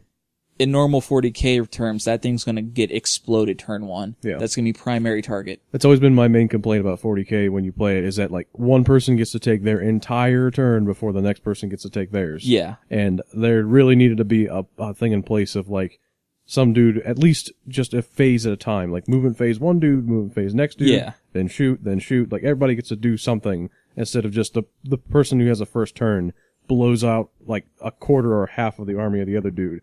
And You lose that. So so you're still like, you shoot, I shoot, but then after all of that, after everybody is gone, there's a separate phase for damage. And that's when you would remove casualties. So, hey, my Imperial Knight got blown the fuck up. I still get to shoot with it. Oh, so you don't... Yeah, okay. Like you And just it's said, not you like don't a remove them damage until profile. afterwards. Like, the damage hasn't affected it yet. Okay. That's cool. I like Yeah. that. So there's some neat things I hope kind of weasels their way into actual 40K. Okay, I can see like the narrative way of like the lines meeting up on the field, and they both fire their volleys at once. Yeah. So you know that this thing's going to die as the shot hasn't reached it yet. Mm-hmm. And that's I like the way that's handled. That's cool. You don't take the things off until the end of the turn entirely. And I love alternating activations. Yeah. Like, I think that could really like solve a lot of problems with 8th edition. Yeah. I think that'd be really cool if they implemented that with like the next edition or something.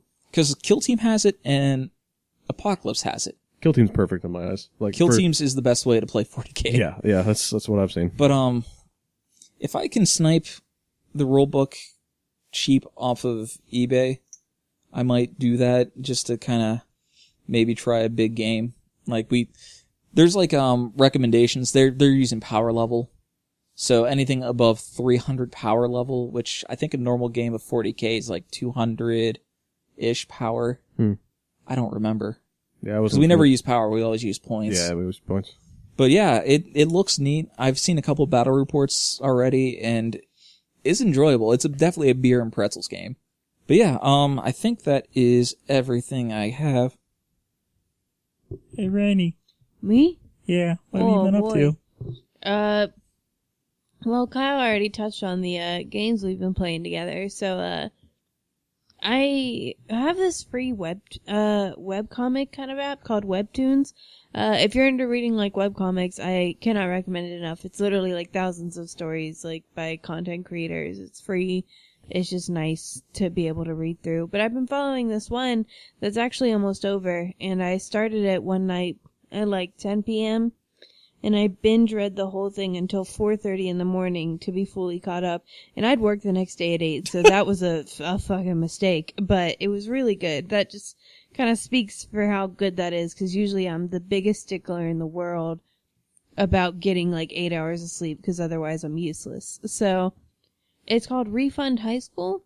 Okay. And it's the premise of this webcomic is that if you die when you're a teenager and you were like an okay person, like who hadn't got to start fully fleshing themselves out yet, like you die on accident, like between like probably about 16 to 22 is about when this happens. You have the option to go to this place called Refund High School, where you study for 3 years to get enough points to be reincarnated. And like, depending on how many points you get, that dictates how good your reincarnation is and everything. And it's about these 4 people who all died in the same accident.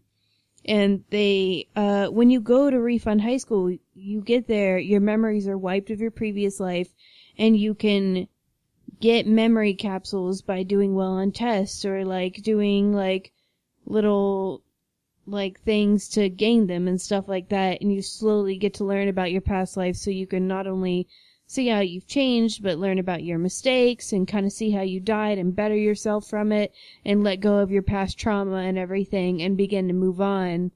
And once you let go of that resentment and trauma and everything, that's a big step as well into being into reincarnation. And it's just a really good webcomic that I'm really into. I've been enjoying, like I said, it's almost over. Like, it's gone through the whole 3 years of these 4 characters, as well as a couple other characters. Like, one of them has a love interest and everything. 2 of them actually have a love interest. And, it's kind of gone through all their struggles and everything. And they, like, just took the reincarnation test and everything. And, like, the reincarnation stuff is, like, happening now. So it's only got, like, 4 episodes left in it. So I'm just kind of eagerly waiting for that to come out. Once every like 3 or 4 days it pops out. That's pretty fast. Yeah, it is. I'm really enjoying it though. Really good webcomic. I follow a lot of webcomics on Webtoons. I've been reading a lot of them recently, trying to get into more ones, because just something to do while I'm laying in bed now that I work a night shift too at my new job. Because little Kyle goes to sleep at like 11 p.m. give me Got something to mine read. normal 9 to 5. Yeah, exactly. But yeah, it's really enjoyable. Very interesting premise. There's not only just people there, it's a bunch of different types of monsters and everything as well, because it's a refund high school for like all sorts of teenagers and everything. Like the main girl's love interest is actually a sea serpent. Every time it rains, he turns into a sea serpent, and he died while trying to save people from a big storm before he could achieve the sea serpent's full goal of becoming a dragon and passing on the dragon legacy. And so his goal is to be reincarnated because he's like the last chance of passing on the dragon legacy so he can become a dragon like he was supposed to. And that's like his huge motivation. He's like, I have to do this not for myself, but for my family. And he struggles with like, what do I want kind of thing too. It's really good. Very enjoyable. Besides that, I feel like I really don't. I bought Fallout 76. I don't know if I mentioned that before the podcast started or after, but during the E3 sale, it was like 50% off, and it was also free for that week. And I was like, this isn't bad, actually. They've made a lot of changes to it. They've made it better. They're working. In November, I guess they're even like going so far as to completely add NPCs and dialogue trees, like they should have to begin with. But they're clearly putting in the effort that other games like Anthem refuse to better themselves after they got bad reviews. So I bought it, and it's not bad. It's kind of a shame, though, because, like, how many games, movies, how much stuff's set in West Virginia? Not a whole lot. October Skies. Super 8, but I think that was in West Wrong Virginia. Turn, I think. The only other thing I could think of is Into the Furnace. And that was like a really sad movie. There's not a lot of good stuff set in West Virginia, that's for sure. It is a shame, but I do appreciate that they're trying to better it. The only issue I have, and it's an issue that Kyle has told me is basically an issue that you're going to have with any kind of online game like this, is that there are certain areas I just can't go to right now because I'm not a high enough level. And it's very frustrating because with a game like Fallout 76, you want to explore every building, you want to explore all the lore, and like I've been playing a good bit, and I'm only level 24. There are places, like the Greenbrier is completely locked off of me right now because the lowest level, like weakest enemy is level 60. Oh, I went there, I accidentally stumbled across the Greenbrier and was just instantly just fucking decimated. And I was like, alright, cool, I guess. That's weird juxtaposed onto like every other Fallout game though, where you step in the world and you can go anywhere you want. You can. And then you walk into this world, like Fallout 76, to where everything, like certain parts of the map are partitioned off to you until you reach a threshold where you actually can step into there. Mm-hmm. So New Vegas kind of did that. Because New Vegas is just you doing a big loop around the map. But between where you start in Good Springs and Las Vegas, the most direct route is through this area that everybody's like, yo, there's nothing but death claws there. If you go there, you will die. Like, but there's nothing stopping you. Like you could there is nothing stopping you because there was a place in Fallout 3 that when I played it, there was like I think a big like elite black deathclaw, and there was like 4 other deathclaws with it, and I was nowhere near geared to actually fight these things. But I stood on a cliff and I shot at these things for maybe about 2 hours until I finally got them. You can actually do it. I did that the other day when I accidentally came across a level like 45 deathclaw in the wild. And I was just, like, walking around, and I was like, fuck, and it killed me, and I came back, and I, like, climbed up a cliff, kind of, like, cheesed my way halfway down it, just on this little tiny rock sticking out, and just shot it from above with a sniper until it died, and it was like, where the fuck is she? And I just, like, killed it. It took me, like 35 minutes, but at this point, I had a vengeance, and I was like, I'm killing this thing. You have to kill it. You can do that with some of the stuff in 76, but what, like you were saying with the Greenbrier, there are some things that you can only do. You can't do anything to them because the damage threshold is just way too high for you to do anything with all the ammo that you have. Even I got stuck under a tree, being haunted by Mothman for an hour. I'm serious. There's a level 80 Mothman. They call them Scorch Beasts in this game, but it's Mothman. I got stuck under this tree. It's too big to go into the trees to get me, but it was level 80, and I was was just level trying like to- 22. He was just trying to warn you that bridge was going to fall down. No, he definitely killed Were you me. Richard Gere? He definitely killed me. I was Do you not guys remember Richard that Gere. movie? My name is Bye. What movie? The Mothman movie with Richard Gere? No. I always talk about this movie, and no one knows like Do what I'm you? talking about. I'm like, I swear to God, there was a movie whenever I was a kid. It's about the Mothman, and Richard Gere was in it. It was about the bridge falling down, because that's the Mothman story. Yeah, I heard the story about Point Pleasant and the bridge and whatnot. But Yeah, but it was just like, That's a big story about it. that's one of the Mothmans. Local area cryptid. Well, We have several cryptids. there's West Virginia. isn't there a goat boy? I think there might be a goat boy. There's that 15-foot python that got loose in Morgantown they still haven't found after like a month. That's going to be the new cryptid. That's not a cryptid. That's just bad pet this is- ownership. It's about to be the new cryptid. Is this our new like returning segment? Like, are we gonna like be on Pod 35 and be like, oh yeah, that that python just graduated from West Lib with a degree in engineering. He's doing real still well for out himself. there. They actually arrested the guy who was the owner of the pet for reckless endangerment, but they still haven't found the python. Someone took a picture of it like a week ago, just like in the woods, just living. It was like Just climbing live- up a building. Let him live. He Let seems to him be live. thriving. Like, he's having a great time in the woods of Morgantown. But, yeah, Mothman, I spent 40 minutes shooting Mothman with all my ammo, and it didn't even actually touch his health bar. Like, it was like, I was so low level that it was impossible for me to harm it. So eventually I 'Cause just had to run away. Even with like normal other Fallout games, I don't know why I keep calling like normal. It's a habit. Not live. Thank you for just calling me out on that habit that I have. Oh, yeah, you're welcome. But in Fallout 4, 3, 2, nothing was ever too bullet spongy that you could never defeat it. Yeah, this is, like, it's impossible to harm it, and I did just end up running away, and it killed me, and then I had to go back and get my stuff, and he was still there, and I had to run away again, and he chased me down for, like, a couple miles, but I did escape, thankfully, but I just can't touch the Greenbrier at all. So I'm just like, well, I guess I just can't go there. And there's several places where I've been like, what's this cool building? I'm gonna go explore. Oh, there's a level 75 super mutant guarding it. Just kidding. I'm going to leave. You can't do anything to do anything with it. I remember, like, in Warcraft, it'd be like that where there's certain level. It'd be like that. It'd be like that. But each area had, like, a level suggestion. So you start out in Goldshire, and then you move to, what was after Goldshire? The woods, Oak Woods? I know what you're talking about. I just don't know the Yeah, name but of there it. was, like, a specific path for you to go on as you level. That was and exactly. you could split off. That was the exact example I gave her when she mentioned it, because like I remember just walking into a different area in Warcraft and just seeing like 2 question mark enemies It's like, right nope. over the next rise. Like, nope. 180.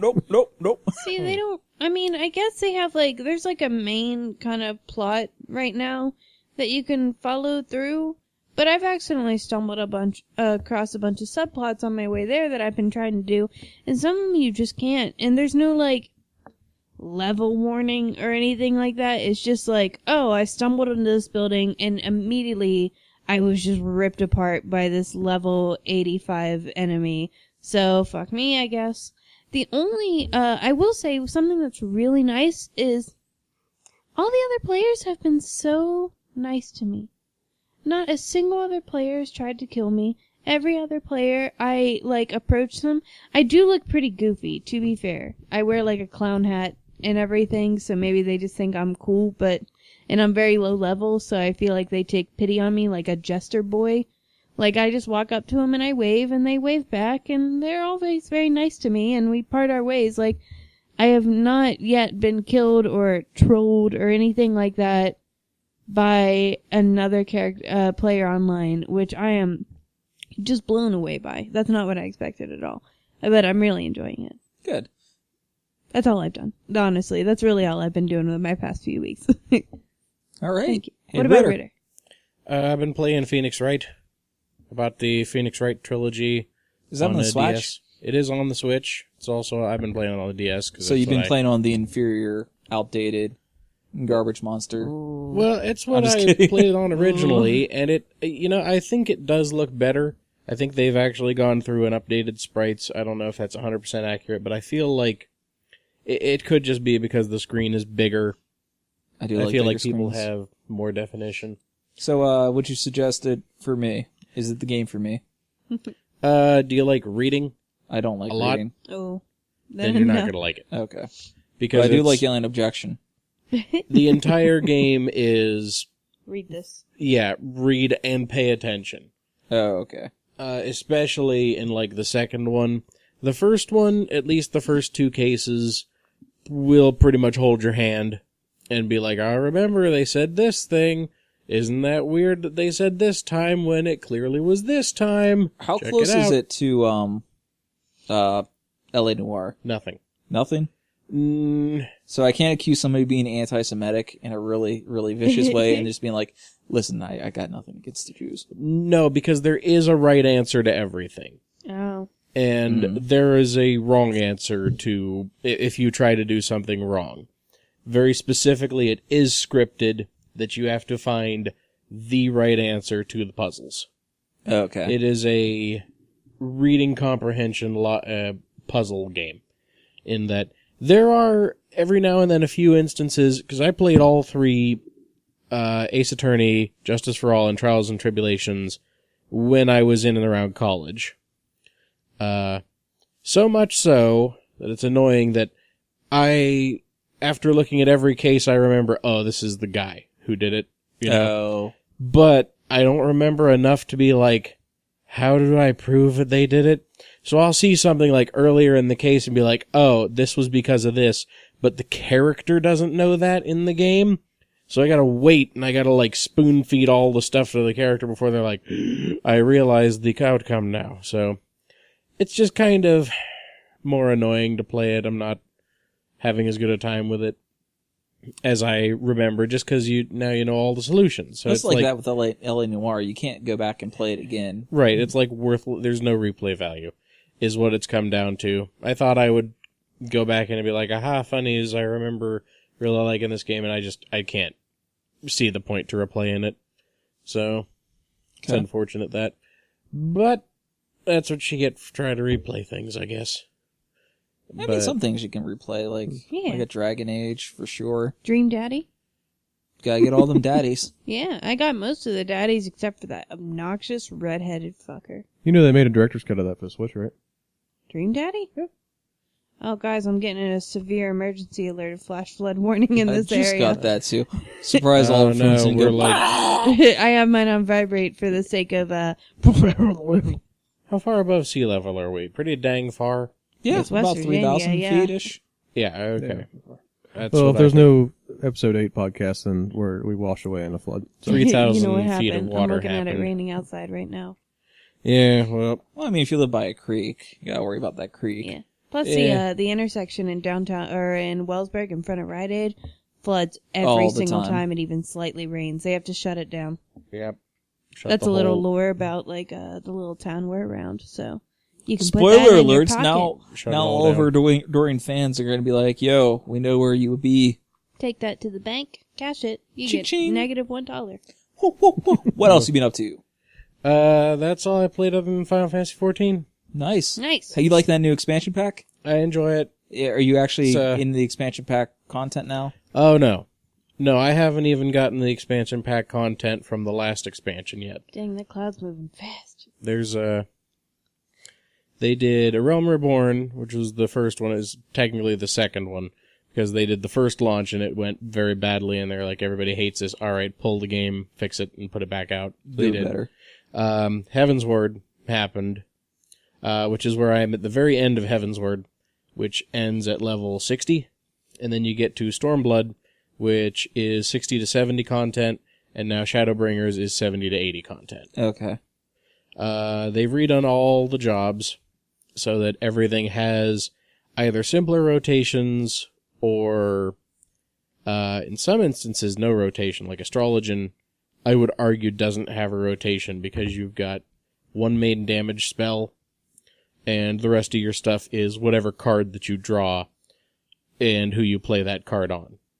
It's like a buff healer class, The whole idea is it wants to keep this damage buff up, and you'll draw a card that either affects melee or spell. Yeah. And sometimes you draw the wrong one, so you gotta either put it back or cash it in and try to get like a whole party-wide buff out of it.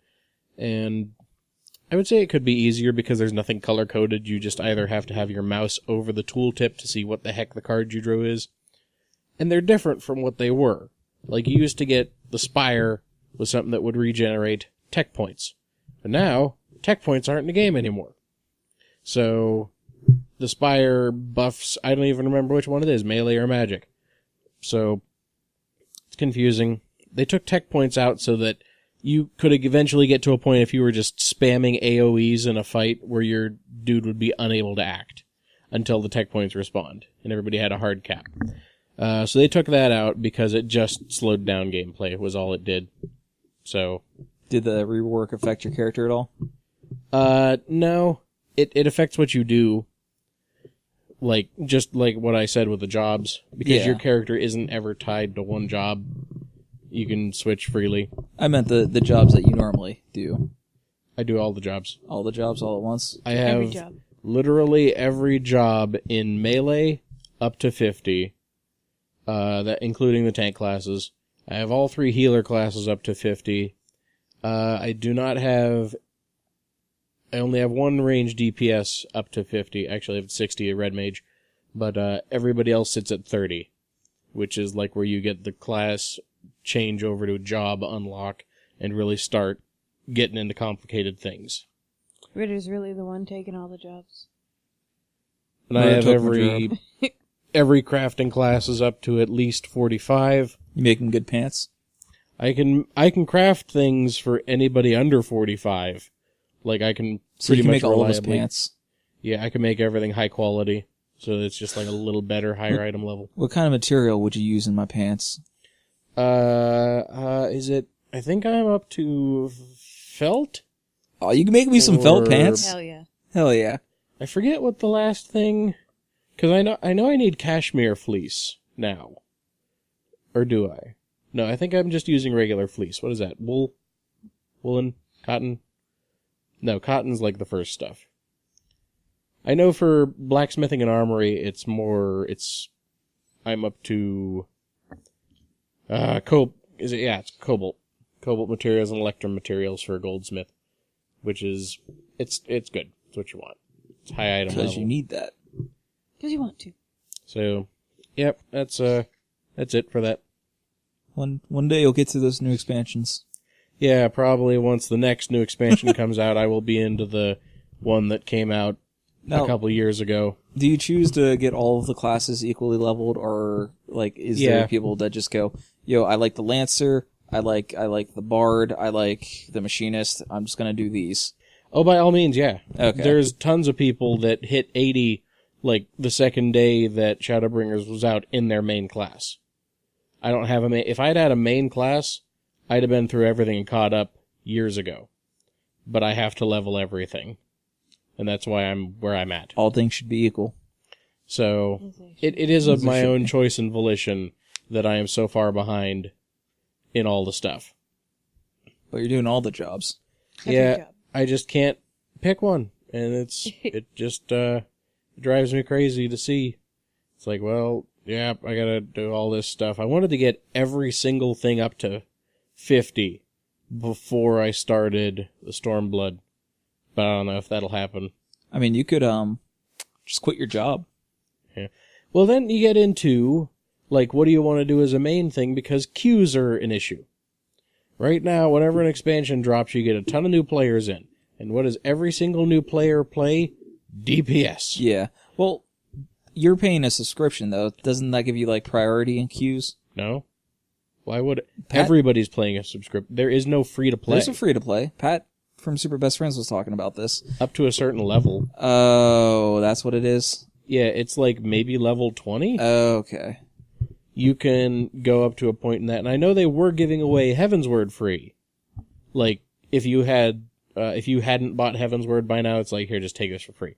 Because you need this to keep enjoying the game. Man, Warcraft never did that. It was like, hey, you want to play Warcraft now? I've got to buy Burning Crusade, got to buy the Frozen Throne one, got to buy the Panda one. You gotta buy all the expansion packs plus the base game. Good luck. Yeah, no, they just started giving Heaven's Word away for free, so I imagine, but it was only for a limited time when this Shadowbringers thing. So the next time they do another expansion, which probably a couple of years from now, maybe they'll do 2 free. I don't know. It's hard to say.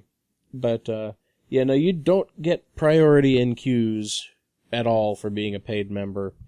The only way to get into queues right now is to play healer or tank. Oh, And man, healer's my favorite class. Perfect. you can do it, and there's a lot of stress to healer, admittedly, if your tank isn't good. And what'll just happen is the DPS will start pulling aggro. Now you got to keep DPS alive, and if DPS dies, that's just one more thing to try and res. And it's not as much of an issue now because the tech points is gone, but what would happen is your tank would run out of actions eventually at a point from spamming, and now you don't have the supplemental damage and you're just going to get killed. So, less of that. But they put out a new tank class with this, was the Gunbreaker. That's a tank? Yeah, he's a guy with a gunblade. Ooh. I do like my tank classes, and I do like my guns. Yeah, I was going to say, you're a big fan of gunblades, right? Yeah, the gunblades Fancy. is my main weapon in Monster Hunter, so... Thought so. Yeah. Yep. Yeah, you could do that. They have the Machinist does guns. You had, before this, you had your 3 classes, which was Sword and Shield Dude, Axe Dude, and Great Sword Dude. And they were Paladin, Warrior, and Dark Knight, respectively. So...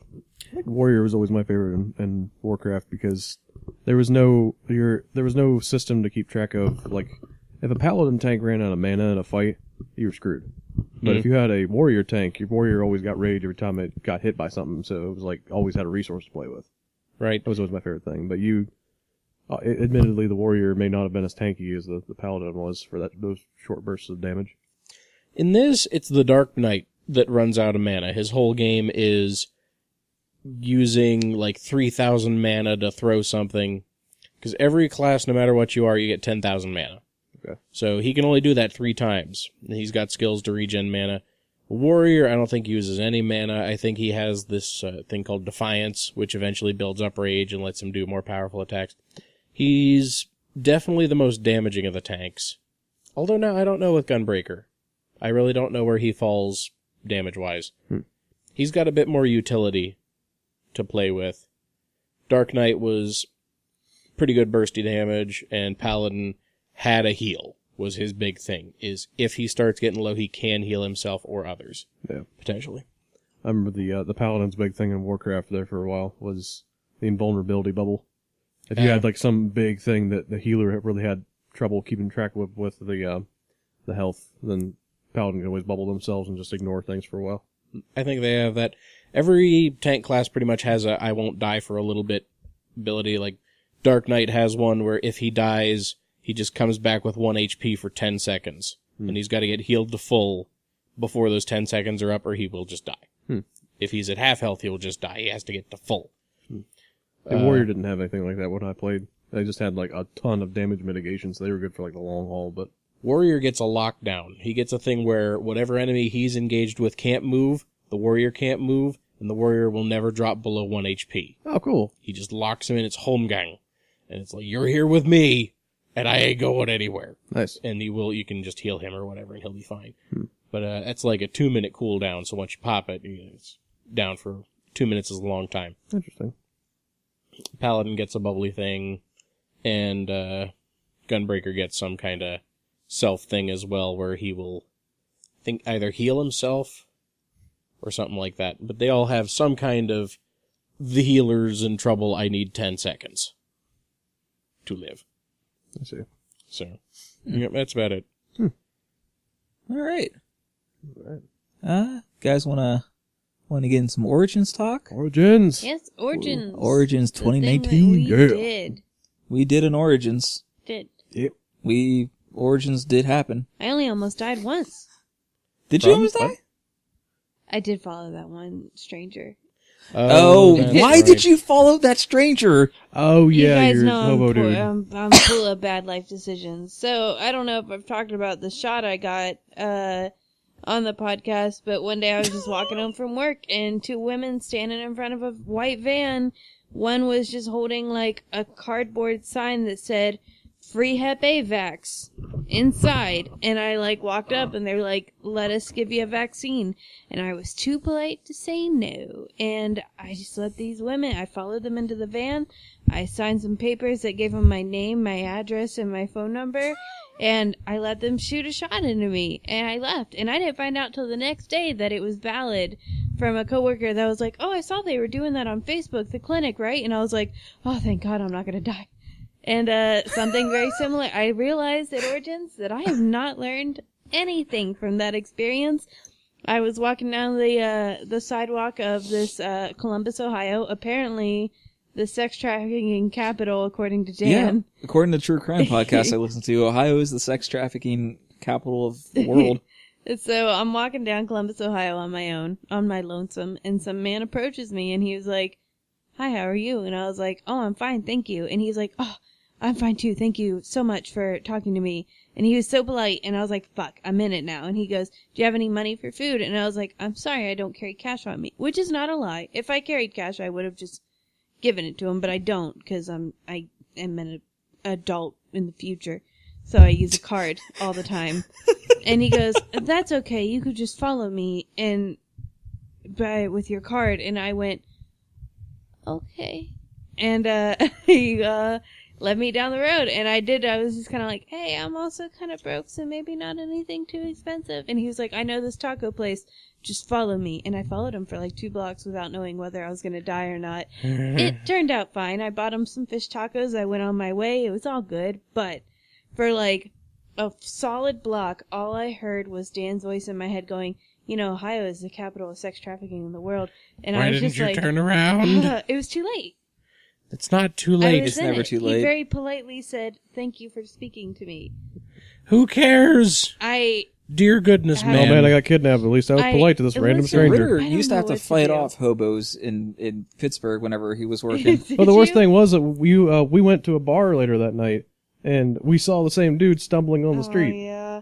I saw the same guy later that night as we were exiting a bar, and his eyes were completely glazed over. He was walking around like an extra from The Walking Dead, like an extra zombie, and he just walked right by me, dead-eyed, no recognition, and I was like, at least his stomach's full and he didn't kill me, and I left. But I learned nothing is what I've learned. I learned that I'm incapable of learning, apparently. Besides that, Origins was fantastic, though. Yeah, Origins was so Yeah. good. Yeah.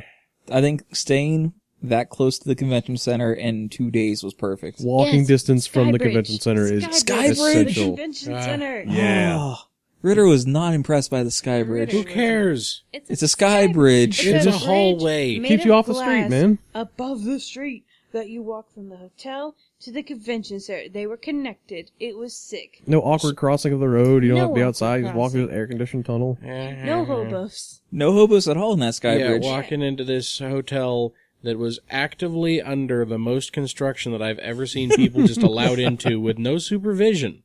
Yeah, they thought Like- their renovation would be done, apparently, by the time that Origins happened. It was not. I'm really upset that all of you guys were cowards, and I was the only one enjoying my drunken self, and I wanted to go ghost hunting and go into all the roped off areas of this hotel. Yeah, you know what that does? Yeah. It gets you kicked out of the hotel. I was drunk, it's fine. Dan got drunk Saturday like 2 in the night, morning. and I was very tired. Or arrested. So I did not join him. You gotta in get his arrested sometime. endeavor. I was happy playing You Copenhagen. won't do graffiti. How are you gonna do that? Graffiti's embarrassing after the age of 12. So you're telling me drunkenly stumbling around a hotel and getting caught as a grown man is less embarrassing? It's a little less embarrassing. It's not. They're both I fully would embarrassing. argue that the latter is more embarrassing. No, Let us it's know, not. folks, if you think graffiti is cool. Rambling around in a drunken state seems more embarrassing to me as well, because that implies a lack of self-control. I knew what I was Whereas doing. The graffiti artist knows exactly what they're doing. They do. But they're also like embarrassing and like ruining other people's property for Not no if good it's, like, reason. cool graffiti. I'm going on an adventure. I'm having a good time. I'm gonna fight a ghost. I'm not sure how it's gonna work, but I'm gonna fight a ghost. You're And it's just gonna be find a great. construction I agree with worker. Dan. This drives me nuts. Adventures are Actively. more fun.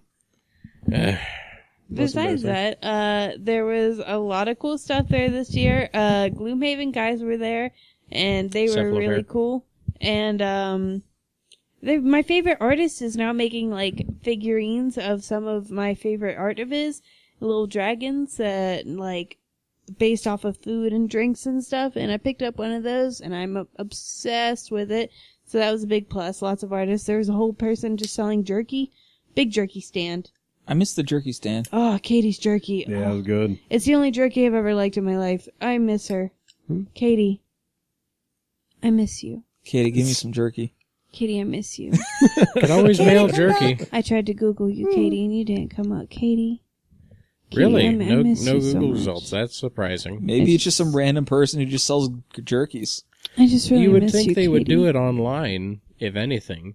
Or maybe they're from that market. The whatever center, not center North market. Market. Yeah. Center North Market. You've called it both things miss enough that now you. I don't know which one South it is. Market. Katie, West I Market. miss East Market. you. East Market.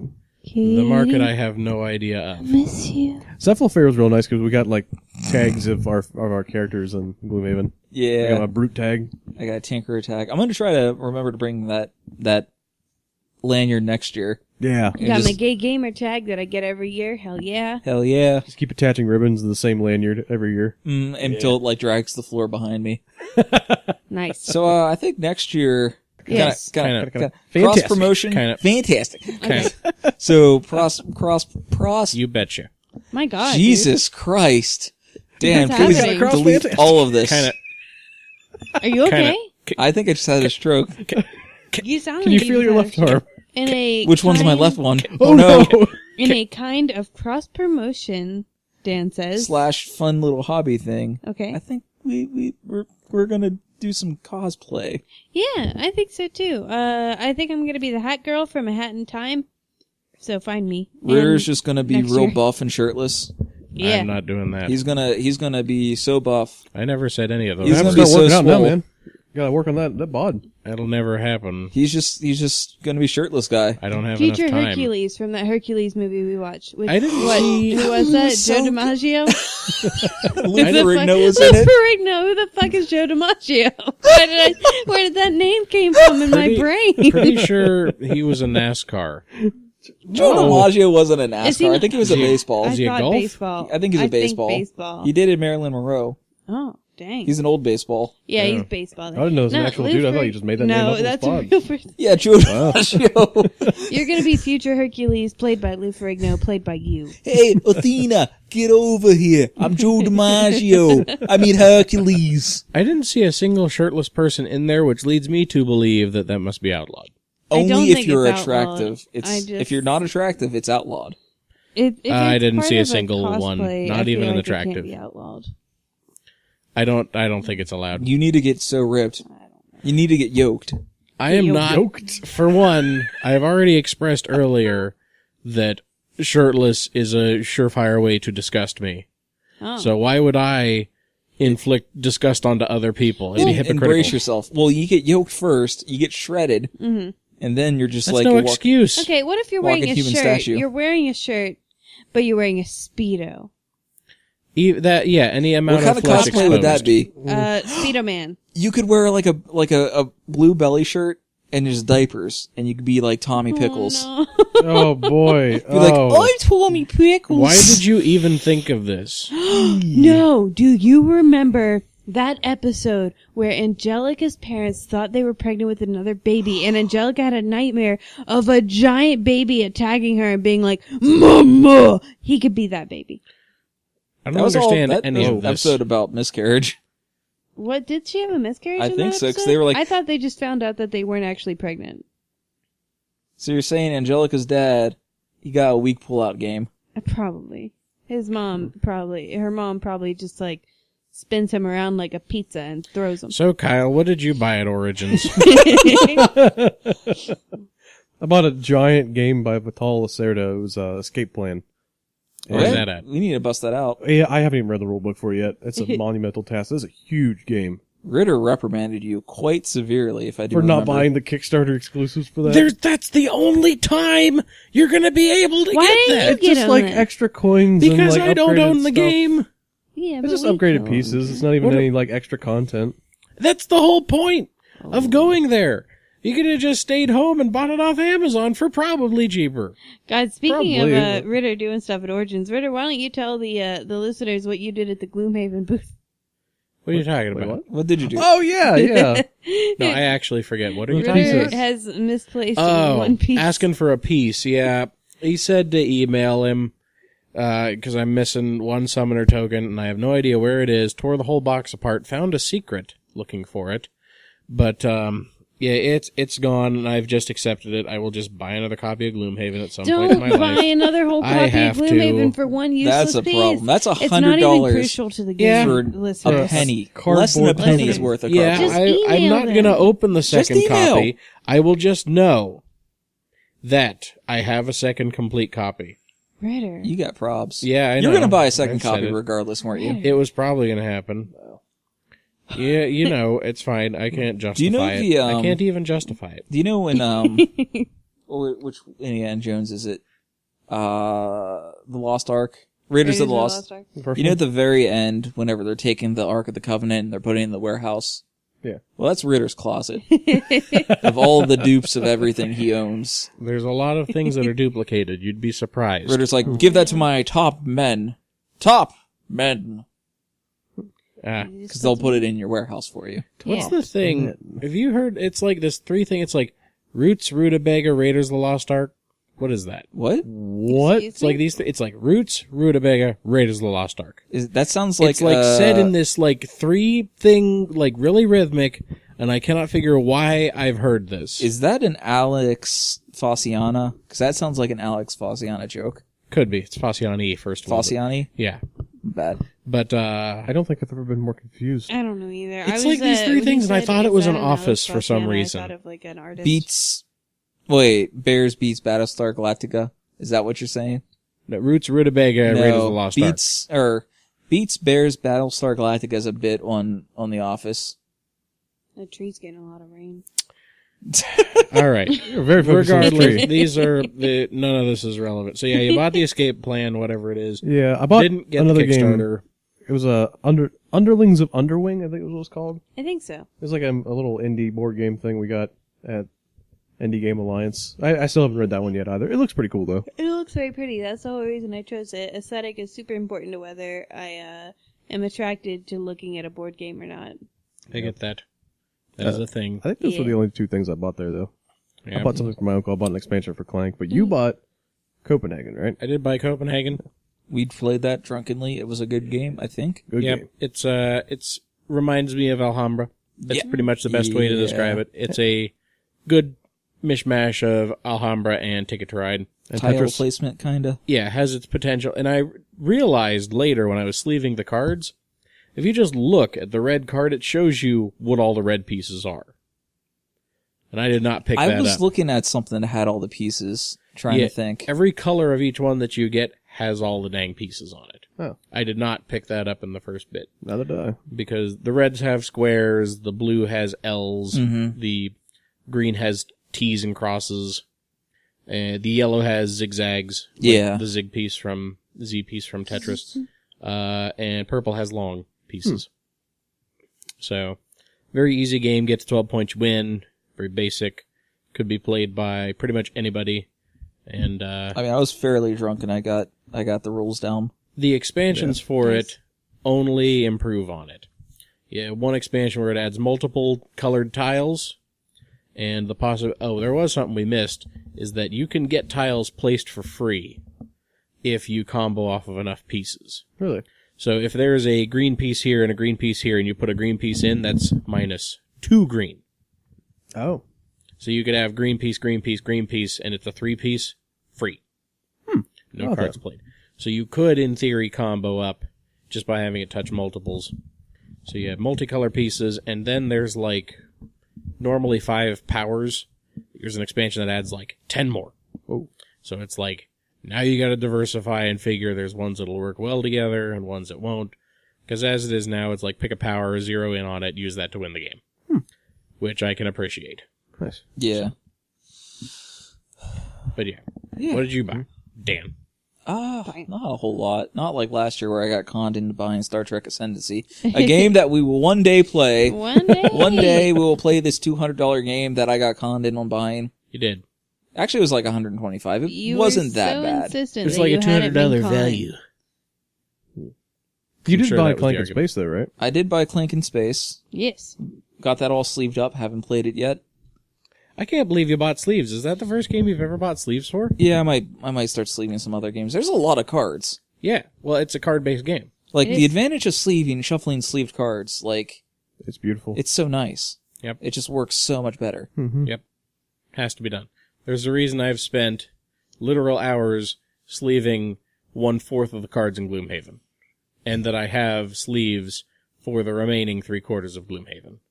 It was 2,000 sleeves. Jeez. So, just to show how many there are. I It's a thought, lot. like, the 200 sleeves I had to do for Clank in Space was bad. Yeah, you'll see. But it's Clank in Space. I got a good opportunity to look at all the cards as I was sleeving them, and a lot of nice little funny jokes about, like, Star Trek, Star Wars, Aliens, Dune.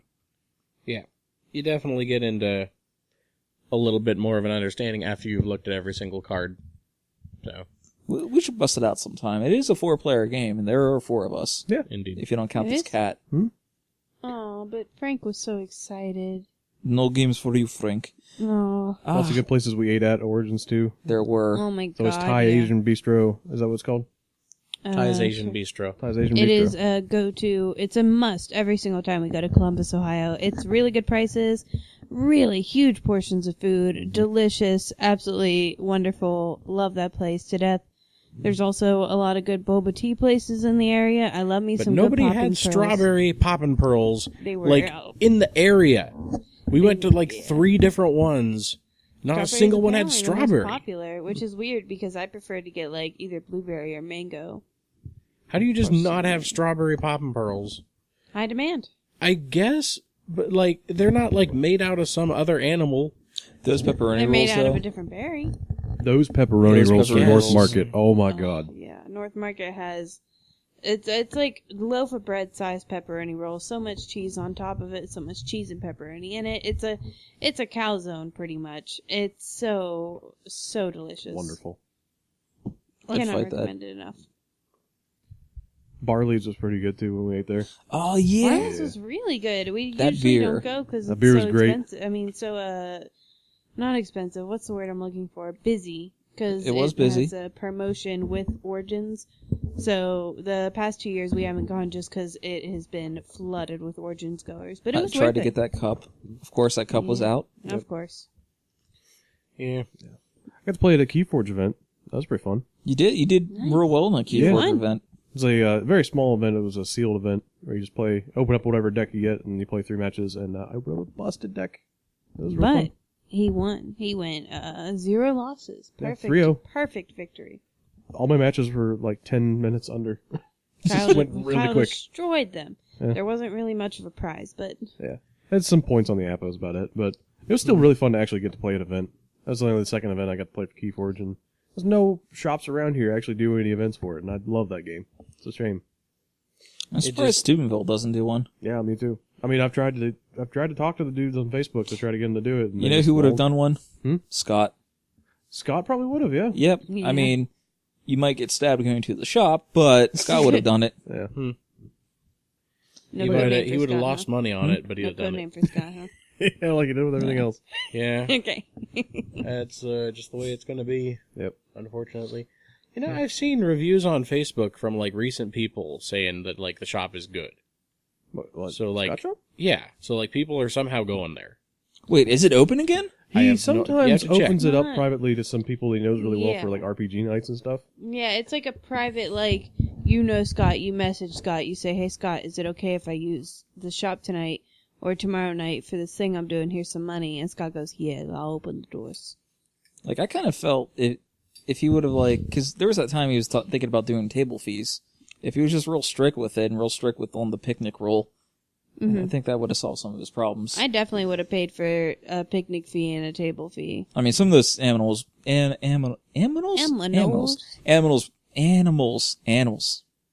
I swear, Nerds. I'm Wow. having strokes today. Ba-ba-ba-ba-da.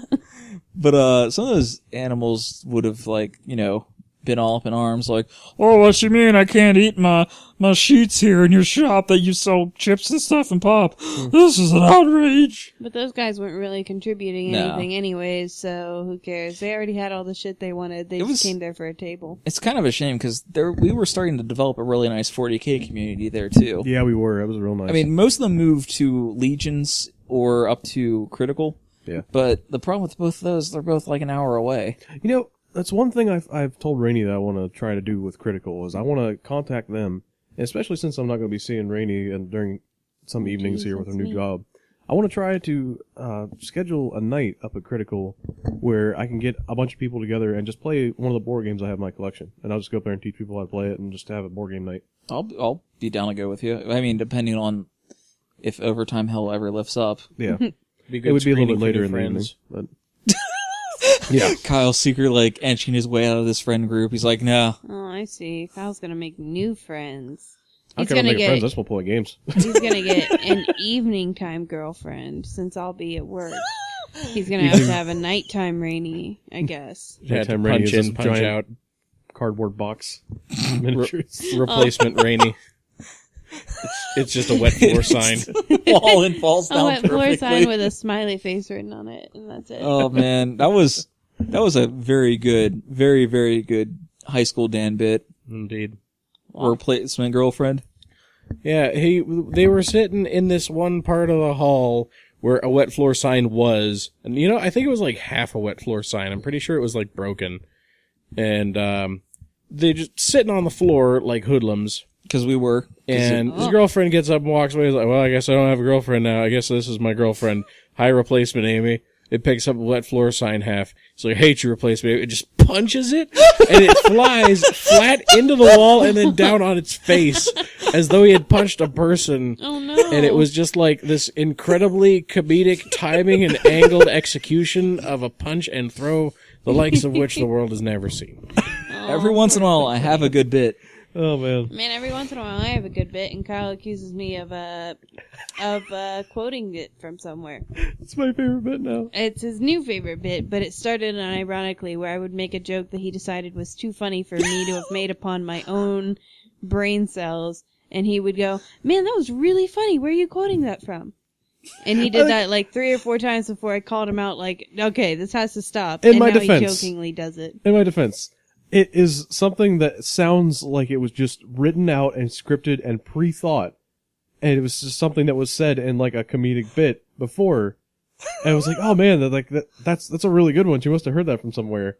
He's and now trying it's to just like flat- right off the cuff, and I'm like proud of it. Like, wow, that was He's like trying really to good. he's trying to Shame. flatter me to cover for the fact that like the whole pride and stuff is based on the expectation that there's no way she was possible of just like coming up with that. There's no way. Well, that's the way I It always has thought, to though. be quoted. We did have an Origins, though. We did. It was a good time. It was a fun time. I always enjoy Origins. I always enjoyed the city. I always enjoy how many fucking popping pearls I devour into me.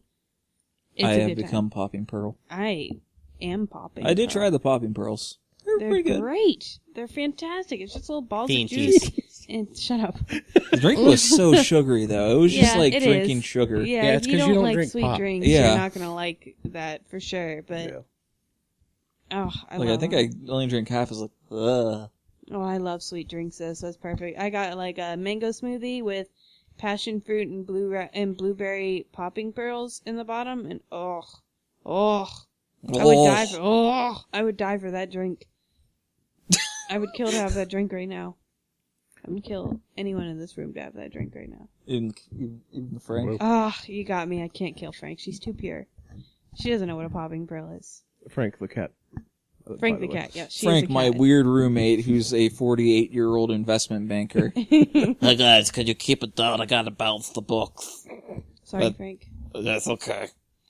You guys want to see my milk collection? Maybe later, Frank. I collect the milk. Frank, we got something going on right now. I got 2%. Frank, I got skim. I've we'll got this Frank, 2% we'll talk from about it later. 1978. It's really cool. Frank, we'll talk about this later. We kind of have Mike's hot right now. Back then, it not was a good only time. 1 3/4. It's not a good time, Frank. Frank, Please. Put them away. Put them back in the fridge, Frank. Please. I don't keep them in the fridge. The glass bottle still delivered by the mailman before they stopped. Say mailman, not milkman, did say- milkman. You did say mail. Back when the That's mailman- it. We gotta the shut milkman this was bit the down. same. It's here, got canceled. your milk. The bit's canceled. Like, you fucked it up. Dang it. We gotta close the doors on this bit. I don't buy Draco. Oh, I tried. stop. No. This has to stop. All right. Uh-huh. That's enough of that. Uh-huh. So where are we at? All right. We're at post Origins wrap up, Yes. and we're at have we played things together? Because I don't. Whoa! We played a few things We together. played a couple of them games together. Yes, we did. For Not many one- because we haven't seen each other much after Origins, but we Yeah, did this play. is true. The past Modern few Art. weekends have been busy. Yep. Modern art exists. Modern Art, very fun game. You can't see it, but Dan's showing it off right now, anyways, for some reason. Yeah, good It's got a visual little gag. gavel in it. That's pretty cool. There are artists, there's colors, and there's money. There's a lot of money. art. That's it. That's our review. Yep. Ritter didn't even get involved. He was like, this art business is dumb, and he won.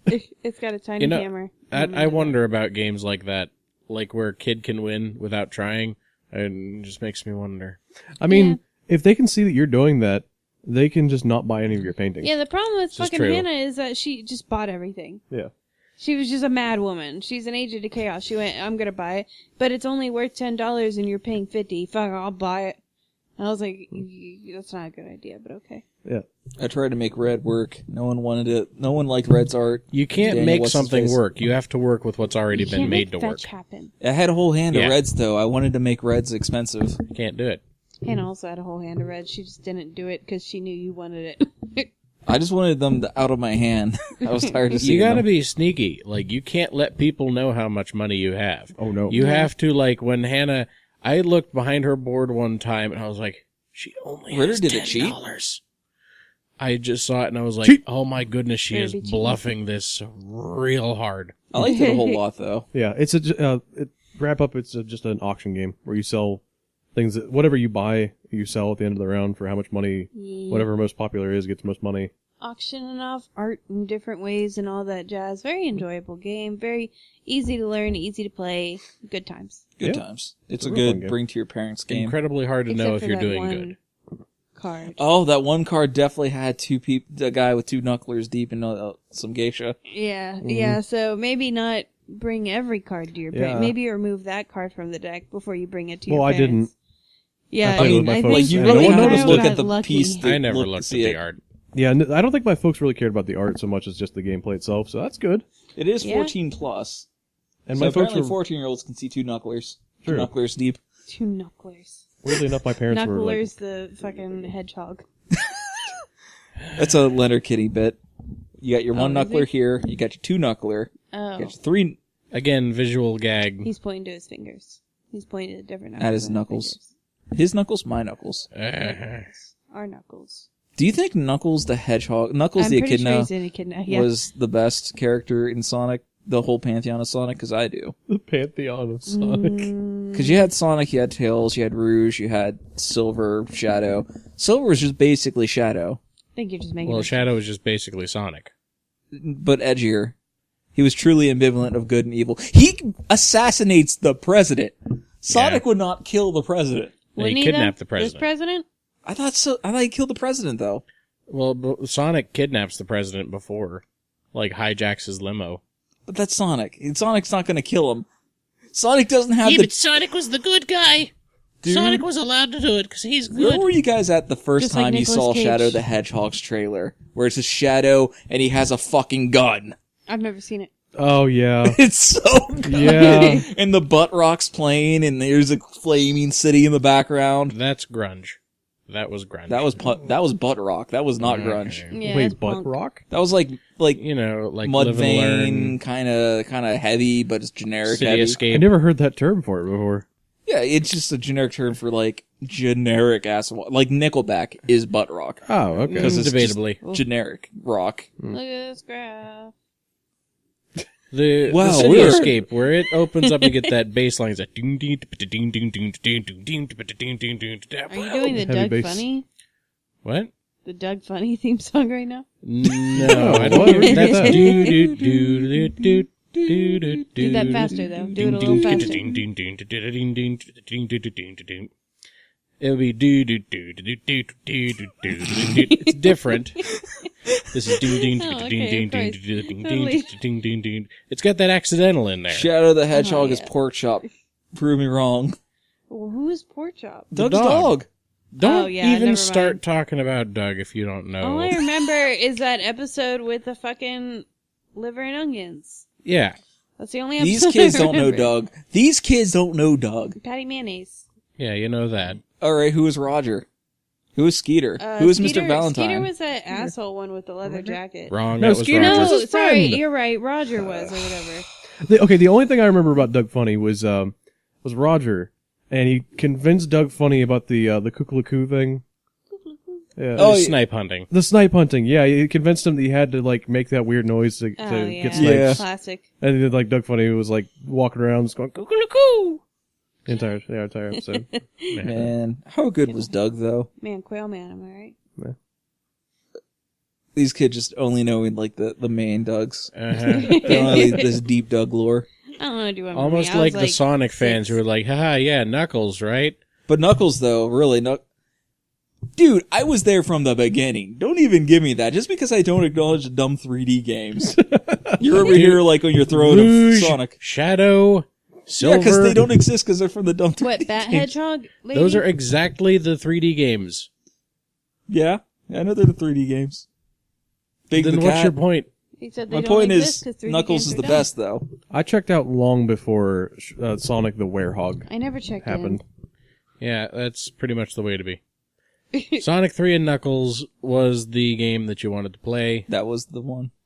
because it had a save system. No other Sonic game had a save system. Do you before remember the Knuckles cartridge adapter? That. Yep, have one. Because Knuckles was Still the exists. best. He got his own piece of hardware. Put him in the game. Then he punches up walls. That's like the first DLC that ever existed. God Damn, Because right. Sonic 3, if you plug Sonic 3 into Knuckles, into the and Knuckles, the first stage of and Knuckles is after the last stage of Sonic 3, and it just continues continuity. Knuckles started the whole Savage DLC cycle. He may very well have. Thank you, Knuckles. Sonic and Sega. Sega. I feel like I just blipped back into existence. I don't know where I've been for the Welcome past 2 back. hours. We talked about Sonic for a little bit, and Doug. Welcome back to Tabletop. Back on this is topic. raining. Which is the topic? don't So know. we talked about Origins. Yes, Yeah. we did. Do you guys We want to have a talked small about spoiler Modern cast? Oh yeah. Oh, yeah, let's do that spoiler cast. All right, Hey, so- Consider me tapped. So British we're Tapping, going to 'cause he talk doesn't watch about anything. Yeah. a little show on Amazon called Good Omens. If you have not read the book or watched the show, this is the end of the podcast for you. Yeah, pretty much, yeah. Thanks for watching. Unless you you want know, to hear us talk about stuff that you don't know about, which you probably do a lot anyways. But yeah, this is going Goodbye. to be very... but first, let me give my 2-word review. Crowley Bottoms. Kyle, what's your 2-word review? 2-word review. Oh man. Ship 'em. Ship 'em. Nice. Ship 'em. Nice. Good one. Yeah, so yeah, then we're going to talk about it a bit now. So if you... I mean... We love you if you have nothing to do with us, so we're very sorry. You can contact us at tabletopcast@gmail.com. You can follow us on Facebook, Twitter, Tumblr, Tablestop, pretty much everywhere. That's gonna be about it for that. But now, as for Good Omens, God, that was such a good show. That was such a good show. Did you all here read the book? Yes, I did have. not Yeah. read the book, actually. Okay. So I went in there with no knowledge and absolutely adored it. So if you're still listening, if you're worried about watching it because you haven't read the book, it's not necessary. It's really not necessary to read the book to enjoy it. It's And not, but it's a still lot. worth it though, even if you Yeah. haven't. Absolutely, I'm sure it is because the show was so good. I imagine the book has to be fantastic. It is. And I probably will go back. I probably will actually go back and read it at some point. But You should. you do not have So- to have already read the book to enjoy it a lot. Can I tell you something creepy that happened? Mm-hmm. So I was on the grams after I watched the first couple episodes of Good Omens. Okay. Scrolling through the grams, mostly Warhammer models. All of a sudden, this fucking ad pops up. Oh man. This fucking ad pops up. Uh-huh. You know what was on this ad? Crowley's sunglasses. You know how they're very distinctive? Yeah. It was those sunglasses. for sale. Dan is very Makes scared sense. about targeted ads. No, targeted ads should not exist. I have a right to privacy. I love targeted Cool. ads. How do you think I found out about the date Ritter and Hannah are going on? What's the date Ritter and Hannah are going on? Shit-Face Shakespeare.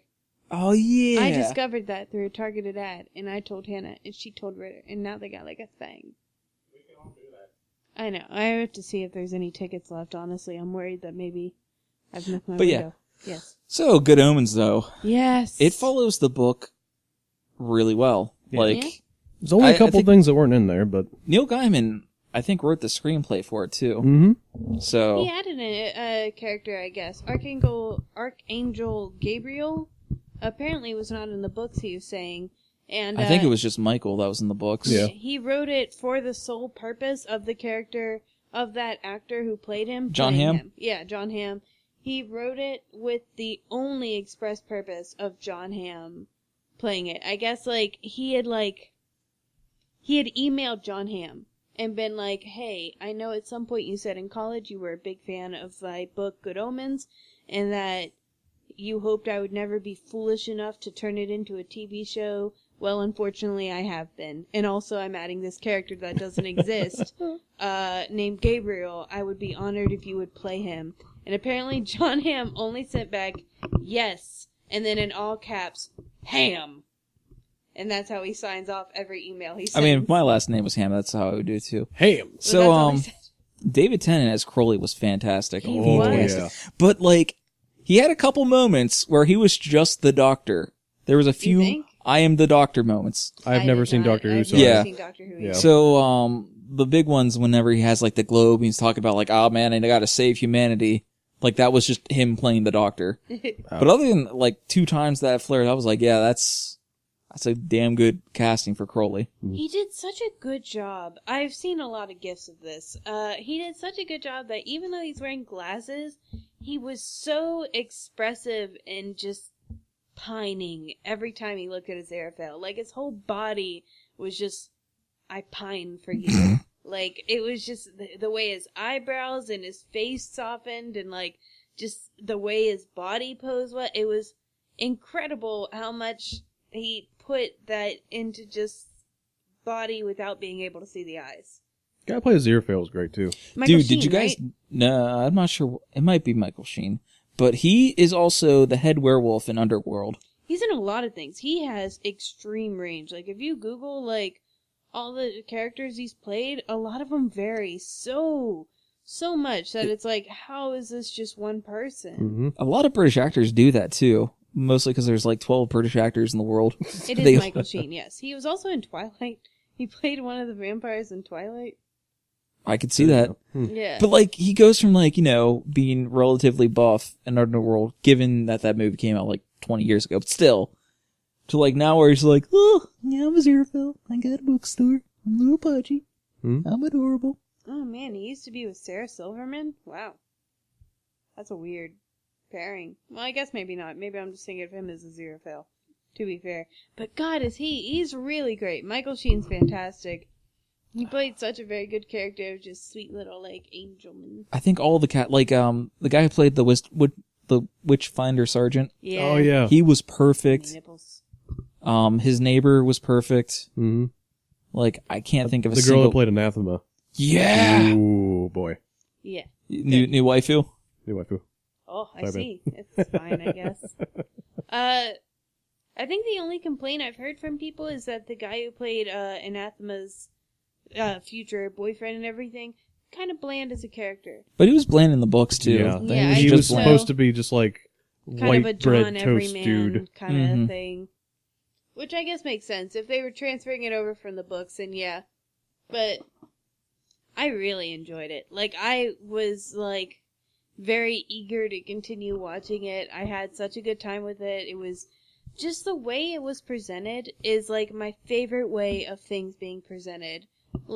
It's another reason why Stranger Than Fiction is one of my favorite movies. That kind of, just, it's got its own kind of feel to it that's really hard to explain. People always describe it as dry British humor, I guess, which is, yeah, it's just got this own kind of very kind of whimsical, but very dry and very, but it really sucks you in kind of feel to it.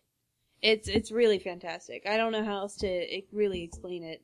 It's very charming. Yes, very charming. Yeah.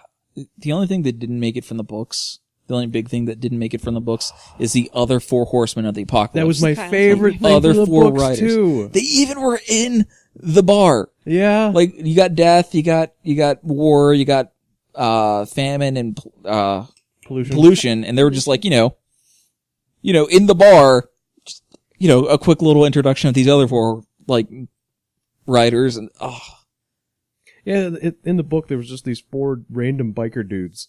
I just decided to follow the 4 horsemen of the apocalypse and started naming themselves like other awful things. like that guy one kept was, changing his name to like, waiting in line, rude checkout ladies. Yeah. Something was like that awful sweaty feeling you get when you eat something that has a lot of pork in it or something like that. Like It a was really so long, good. drawn out name for a horseman of just like this very specific, terrible feeling. And then they all just like run into like a wrecked car and die. And Yeah. the 4 horsemen just keep going. But it was my favorite part of the whole book, and I can't believe it didn't make it into the show. And the ending, it ended a little different in the books, but not by much. I don't think you actually saw Satan at the end of the book. Yeah. Oh, yeah. I think he was coming up through the Yeah. ground, and all of a sudden, Adam's dad was there. Yeah. But I really like him, like, going into dust, like, smoke, and then Adam's dad pulls up. Mm-hmm. That was real cool. Yeah, I really enjoyed the end with the body switching thing. That was so yeah, clever. that was so and clever. That wasn't in the books. very enjoyable. I like how you could, I think Aziraphale did an amazing job of playing Crowley. Crowley did not do such an amazing job of playing Aziraphale. Yep. Like, when he was in the fire and he was like, bleh, with the flames, I was like, Aziraphale wouldn't do that. Yeah. It's uncivilized. What is this? I asked the Aziraphale Archangel would for a probably just towel. be like, oh, goodness. Like, but man, the fact that Aziraphale, like, laying in the tub as Crowley just, like, flicking water at the demons on the other side of the glass, I was like, saucy. Saucy. The show really went into their relationship more than the book did. Mm-hmm. Because I in the book, loved like, it. they were like, yeah, they're bros. They know, one angel, one demon, but, they've been friends kind of half-assing their jobs for centuries. Yeah. Yeah, the scene where Crowley goes into a church just to save Aziraphale because he loves him, and then like they're in the car, and he's like, "Won't you come with me? We can go to the Ritz or something." Which I like that in the end they do go to the Ritz. Which Yeah. is kind of like just saying like now Aziraphale's ready. On a to- nice little dude this date. is okay. Yeah. They had a nice little dude date. Or just a regular, Or just probably a regular date. just a straight up date for sure. But like where like Aziraphale is all just like sadly like, you go too fast for me, Crowley, and he like leaves, and I'm like, I'm heartbroken. You got it. What if Crowley's ready to be with you, and you're wimping out? Stop being a wimp, Angel. But no, the scene where he's just like hopping through the fucking church to try to get to Aziraphale was very funny. Very Hopping sweet. around like he's standing on lava and he's like on fire, like, That was Here for definitely a you. little doctor-ish. It's If you very guys seen sweet. Doctor Who. It was just, it was very sweet. I love the narrator. Mm-hmm. It was all very well done, very interesting. Did you guys skip the intro scene at all? We watched it the first time, then we skipped it the rest. Shame. You always got to watch it. Sorry, we were You just notice trying to new get to things? it. There were new things in each intro? No, but you notice new things. Oh, yeah. I heard, like, it was intentionally supposed to be, like, a big mash of different styles and all that kind of Actually, we never really skip intros. We always watch them. Like, we've seen The Office 9 times through now, and we've never once hit that... Oh, I lied. Once I hit that skip button, and Big Boss is like, don't do that. The only 2 intros I never skipped was the Game of Thrones intro, because just watching all those immaculate pieces just come together was Yeah. so cool, and Avatar: The Last Airbender, because hearing that monologue at the beginning of every episode just makes it. Yeah. Like, long ago, the 4 nations lived together in harmony. It's like, alright, I'm watching an Avatar: The Last Airbender episode. No, we skip everything else, though. Like, Shira and the Princesses of Power, we skip that intro every single time. Anime intros in general, I normally skip Yeah. those. Pretty Yeah, much I've everything. actually, on my own, been skipping a lot of the Evangelion intros. Every gotta once in a get while, to when I the want to meat. hear that good, I'll listen. I know when Hannah and I watch Boku no Hero Academia, we don't skip the intro. That's because the song before last, like, fucking slapped hard. Like, it was so good. It was so pump up. And then, like, they changed it to a song that was less good. But the intro still looks nice, so we watch it regardless. If that ever comes back. Jeez. But, yeah, I did like the intro the first time I watched it. I like how they were, like, those little stumpy things. Yeah. Yeah. Little stumpy, kind of reminiscent of Monty Python animation. Yeah. Also gave me a feel of like the live action series of Unfortunate Events movie with Jim Carrey. Never seen it. Oh, was that Jim Carrey? I think it was Jim Carrey. Wait, it had the same kind of like opening kind of feel to it, like the same kind of look, almost like cutout kind of look to it. Yeah, like it was like that as well, and I always enjoyed that a lot as a kid. I think that's where that kind of enjoyment of it started, was with that movie, which is I believe notoriously not good for people who have actually read the books, because it's not really anything like the books and changed the ending completely. But I still absolutely loved it as a kid because I didn't give a shit about all that kind of stuff. And I feel like that really kind of started my love of that special feel that these things tend to have. Like, there's also another, is it Neil Gaiman or Terry Pratchett one, the Postman? Going Postal. Going Postal, that was a Terry Pratchett. Going Postal is a Terry Pratchett, kind of like one series thing that is also on Amazon Prime, and it's incredibly similar in feel and humor and the way it's done, and I watched some of that with Hannah, and I really, really enjoyed it. I watched the whole thing with her. It was real good. I It think was just really enjoyable. 2 feature-length episodes, right? Like just feature-length movie episodes. It was either 2 or 3. It might have been 3. I really appreciate a show that doesn't ever stay its welcome. Yes, exactly. 6 and out. It has a beginning, it has a middle, and it has an end. Mm-hmm. And they're not cowards. They will end it. Yeah, definitely. Too often, like, a show just goes on too long. Like, The Office is a perfect example. The Office should have been 6 or 7 seasons. Mm-hmm. But they just kept going and kept going and kept going. And that last season is rough. How I Met Your Mother, same way. Even though Ted Mosby is the worst fucking human being in the world. Yeah, and if that I ending met was Ted the Mosby, biggest slap in the face to everybody ever. Yep. But Right. it's still a good show. Like, if you cut out that last season, it's really funny. If you just ignore Ted, it's a good show. I didn't actually watch the last season because I just heard horrible things about it and just. I think it's all one day, and then that day's over, and then there's a small little, like, oh yeah, this is your mom, and then that thing happens, and it's, no spoilers, but yeah, it's bad. Yeah, it's very bad. I would argue, I'm like the biggest Friends fan in the world. I would say that Friends probably overstayed its welcome by a season or 2 as well. Yeah. And that ending kind of sucked as well. The very kind of like, there's no way nobody's that is interested in seeing Friends hasn't seen the end of Friends by fucking now, or at least knows what happens. So I'm gonna go ahead and say it, but if you're like the rare minority, just fucking shut it off now, man. But the fact that she gave up the dream that she's been working on for years, just in hopes of like going out with Ross again, who was like always the worst human being. The It epitome seems like every of sitcom has one person who's the worst. Yeah, he's the Ted Mosby of Friends. He's the epitome of like he's like, oh, I'm such a nice guy. Why don't women like me? There's an entire episode where he was nothing but incredibly homophobic towards a male nanny they hired because the guy wasn't even gay. He was just very sensitive and nice and good around kids. And he was like, men aren't supposed to be nannies, gross. And he fired him because of it. And there wasn't any big moral lesson at the end. He literally bullied Rachel into firing this male nanny who was perfect and everyone loved because he didn't like how sensitive and girly he was. So he's always been like the biggest dick in the world. And like their they dated for a bit. He made a pros and cons list about why he should even bother being with her, which is why they broke up for a bit. They dated for a bit again. He fucked another girl and then like argued to the death that because they were like on a break for an hour, it was okay. And like, so they were never a good couple at all. They never clicked, but for some reason the show had her give up her lifelong dream of being a designer in Paris to turn around last minute and date Ross. And it was such a slap in the face for, like, everybody. Yeah. It's like she could have been a strong, independent woman there. Her whole arc was about how she was very codependent, very couldn't do anything for herself. She was a spoiled rich girl until she, like, got cut off by her parents. She was, like, the epitome of, like, ooh, do this for me. Ooh, I don't know. Ooh, gross.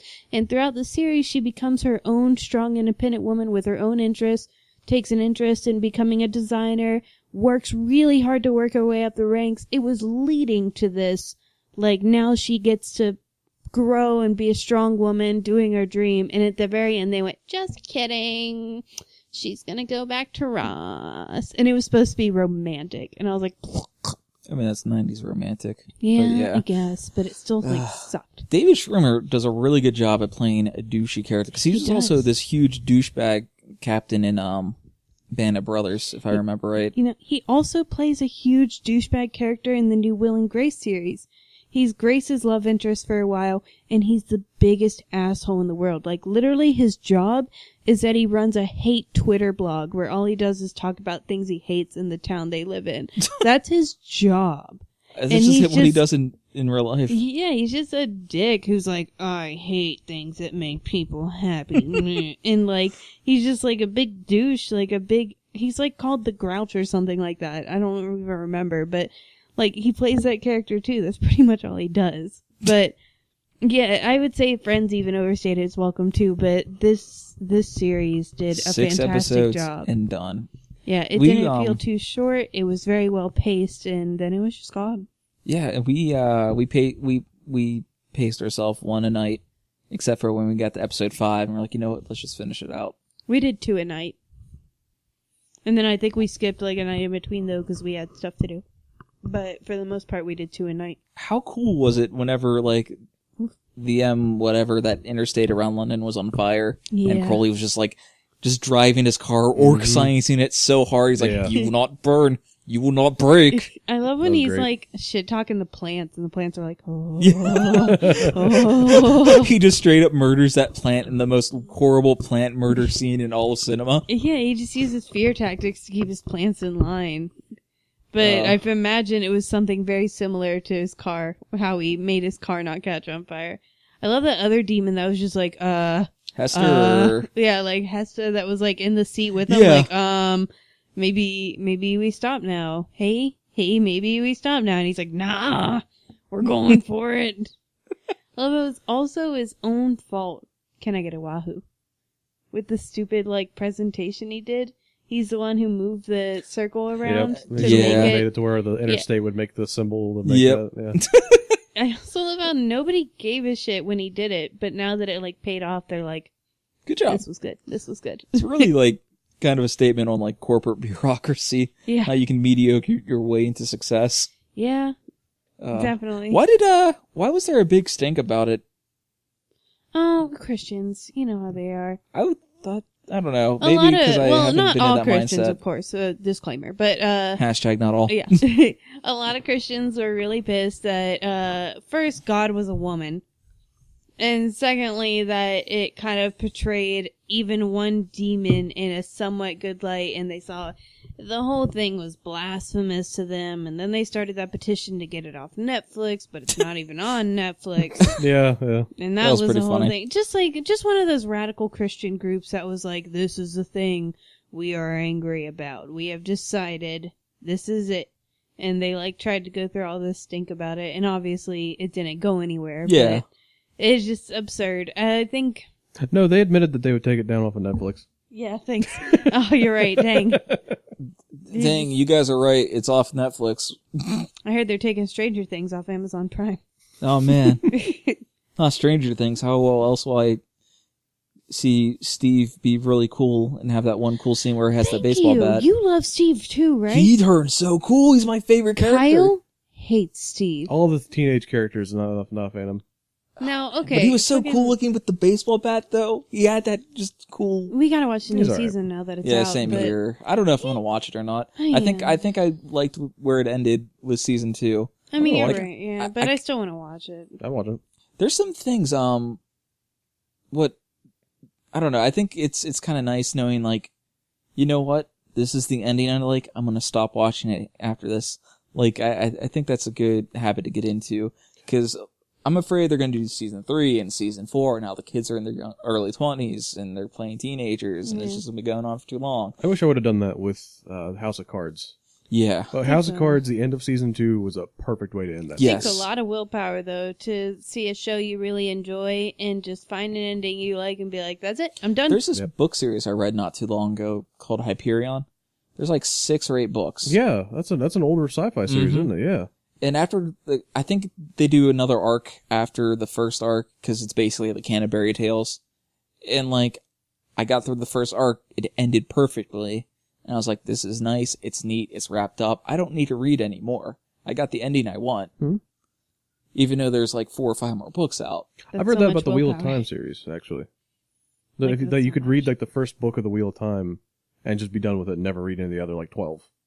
And I thought about doing that because I actually have the first Wheel of Time book. I've never actually read it yet. Hyperion was great though. Yeah, we have it too. I also haven't read it either. I have like 60-something books I haven't read. First 4 books and out. That's how I suggest it. I own a lot of sci-fi books just because I can't help but pick up sci-fi books whenever I see them on sale and stuff. Mm-hmm. Because that's like my favorite genre of shit. Hyperion's so good though. And then we could talk about the cruciforms and all the weird Catholicness. There's a lot of weird Catholicness in it, but it's great. Catholic Nicks. Catholicness. There's so many Catholic Nicks in there. Hey, It's my name's weird. Nick. I'm Catholic. You think they would have named him something else, but man, they were just obsessed. And Nick is a very big name in Catholicism. Sure. Santa Claus, Saint Nick. Yeah. Sure. Hey Ritter, how'd you feel about it? What? All the Catholic Nicks. Who?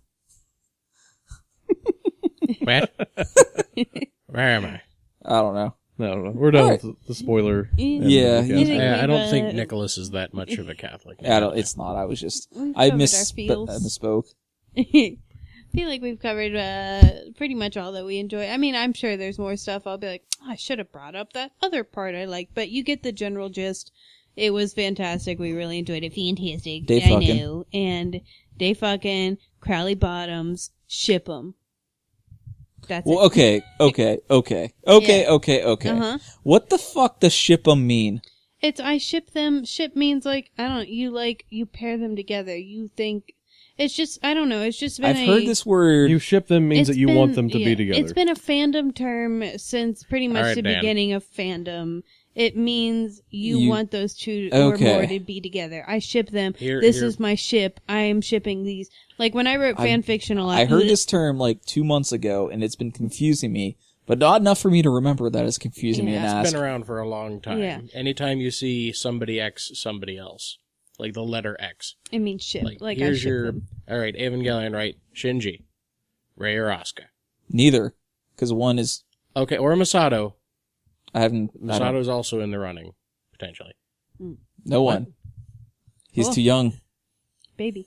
Okay, but like fast forward 10 years, then who? I don't know who what kind of person is he. Just pick one. No, I'm he not said picking any. He needs more details. I need to finish out the series. What's his You political can, standing? You can What pick are one his from hobbies? right now. What's his favorite color? Then what changes? I'm trying to think of a series that you. All right, have watched. so Gurren Lagann. I mean, Crowley and Simone, Aziraphale. who? That's what we're talking about, right? Crowley and Well, he ends up Aziraphale, with you ship what's her them. face. who?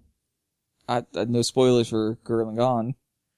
Okay, Hey, but this is like, a- all right, avoid spoilers. Simone, Nia or Yoko? Nia. Okay, then that's your ship. That's not That's my your- ship. That's can. No, Well, that's some your one people- true pairing. Some people will ship like the other ones, and it's like, oh, that shit. Just because it's not canon doesn't mean there's this thing called fanon. Instead, is where the fans make up their own kind of like canon for That's the getting show. out Do you ever left field. do you ever It's a- feel Oh my that God. there was a boat that you were supposed to get on, but that ship You don't want to sailed. get on this boat. You don't want to get on this boat. Listen, I feel too old for This this. is back You don't all wanna the get way on from this boat. Twilight, I like mean, when they it would do definitely is, what's like, her face with Team the werewolf Edward, or Team the Jacob kind of thing. Yeah, Yeah. I guess this has always been a thing. The It term has. shipping Surely sounds so there must, new. There must be some story that you've seen where it's like, oh, I hope this guy ends up with this chick, or this whatever. That at the basic of most basic example that I can give. Yeah, that's Surely you shipping. must have had something. This concept of shipping also assumes that you actually care enough about them getting together, and that's like a big thing, the driver for you in the story. Which I Yeah. definitely do because I love romance. And I but- never do. I understand why people do it, but whenever I read things, I don't ever hope that one person gets with another. Oh, I do. I just read the story and experience it, and that's it. They're gonna all of Persona, any of the Who Do You Ask Link Max. Now that's different because I'm the character. Yeah, That's incredibly fine. You different. That's can have like a ship that's with like yourself. master. That's You can't have self-insert. That's waifuism, though. yeah. It is. Okay. They do make self-insert fan fictions.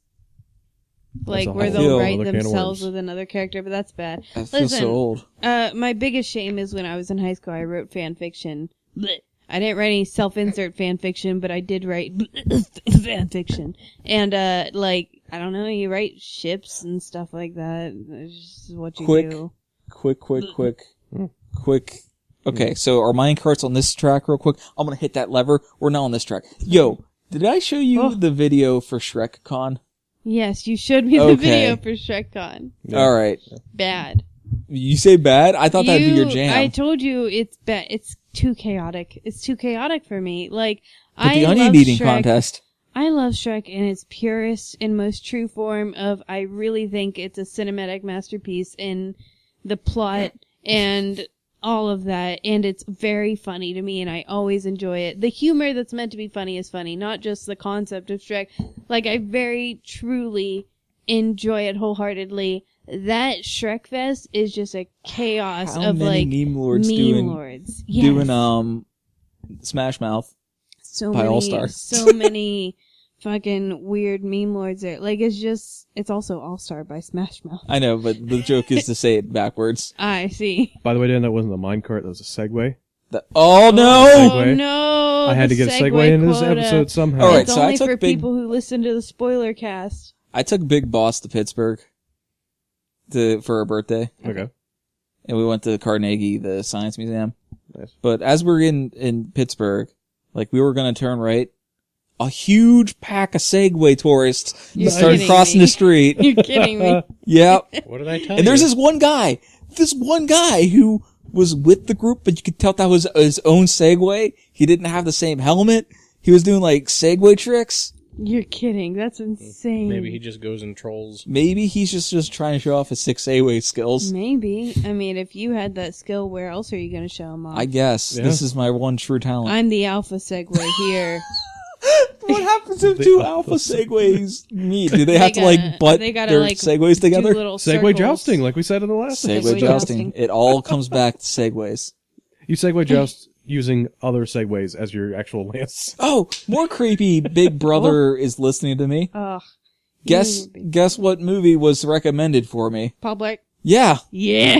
God damn. I hate Oh, I hate this Hell dystopian yeah. future I live in. Yeah. That's the creepiest ones where you know you haven't typed anything in, you just know that you've said it out loud, and that's it. That fucking Fire Stick right there is Yeah. Hey listening Google, to me. we love Paul Blart. Hey Google, we love Paul Blart. Hey Firestick, we love Paul Blart. Show us You've just Paul Blart. activated like 7. Well, no, nobody's. I'm listening gonna to this without ruin speaker Dan's systems. thing. He's gonna get nothing but Paul. Hey Blart. Alexa, buy Paul Blart Mall Cop 2 on Blu-ray.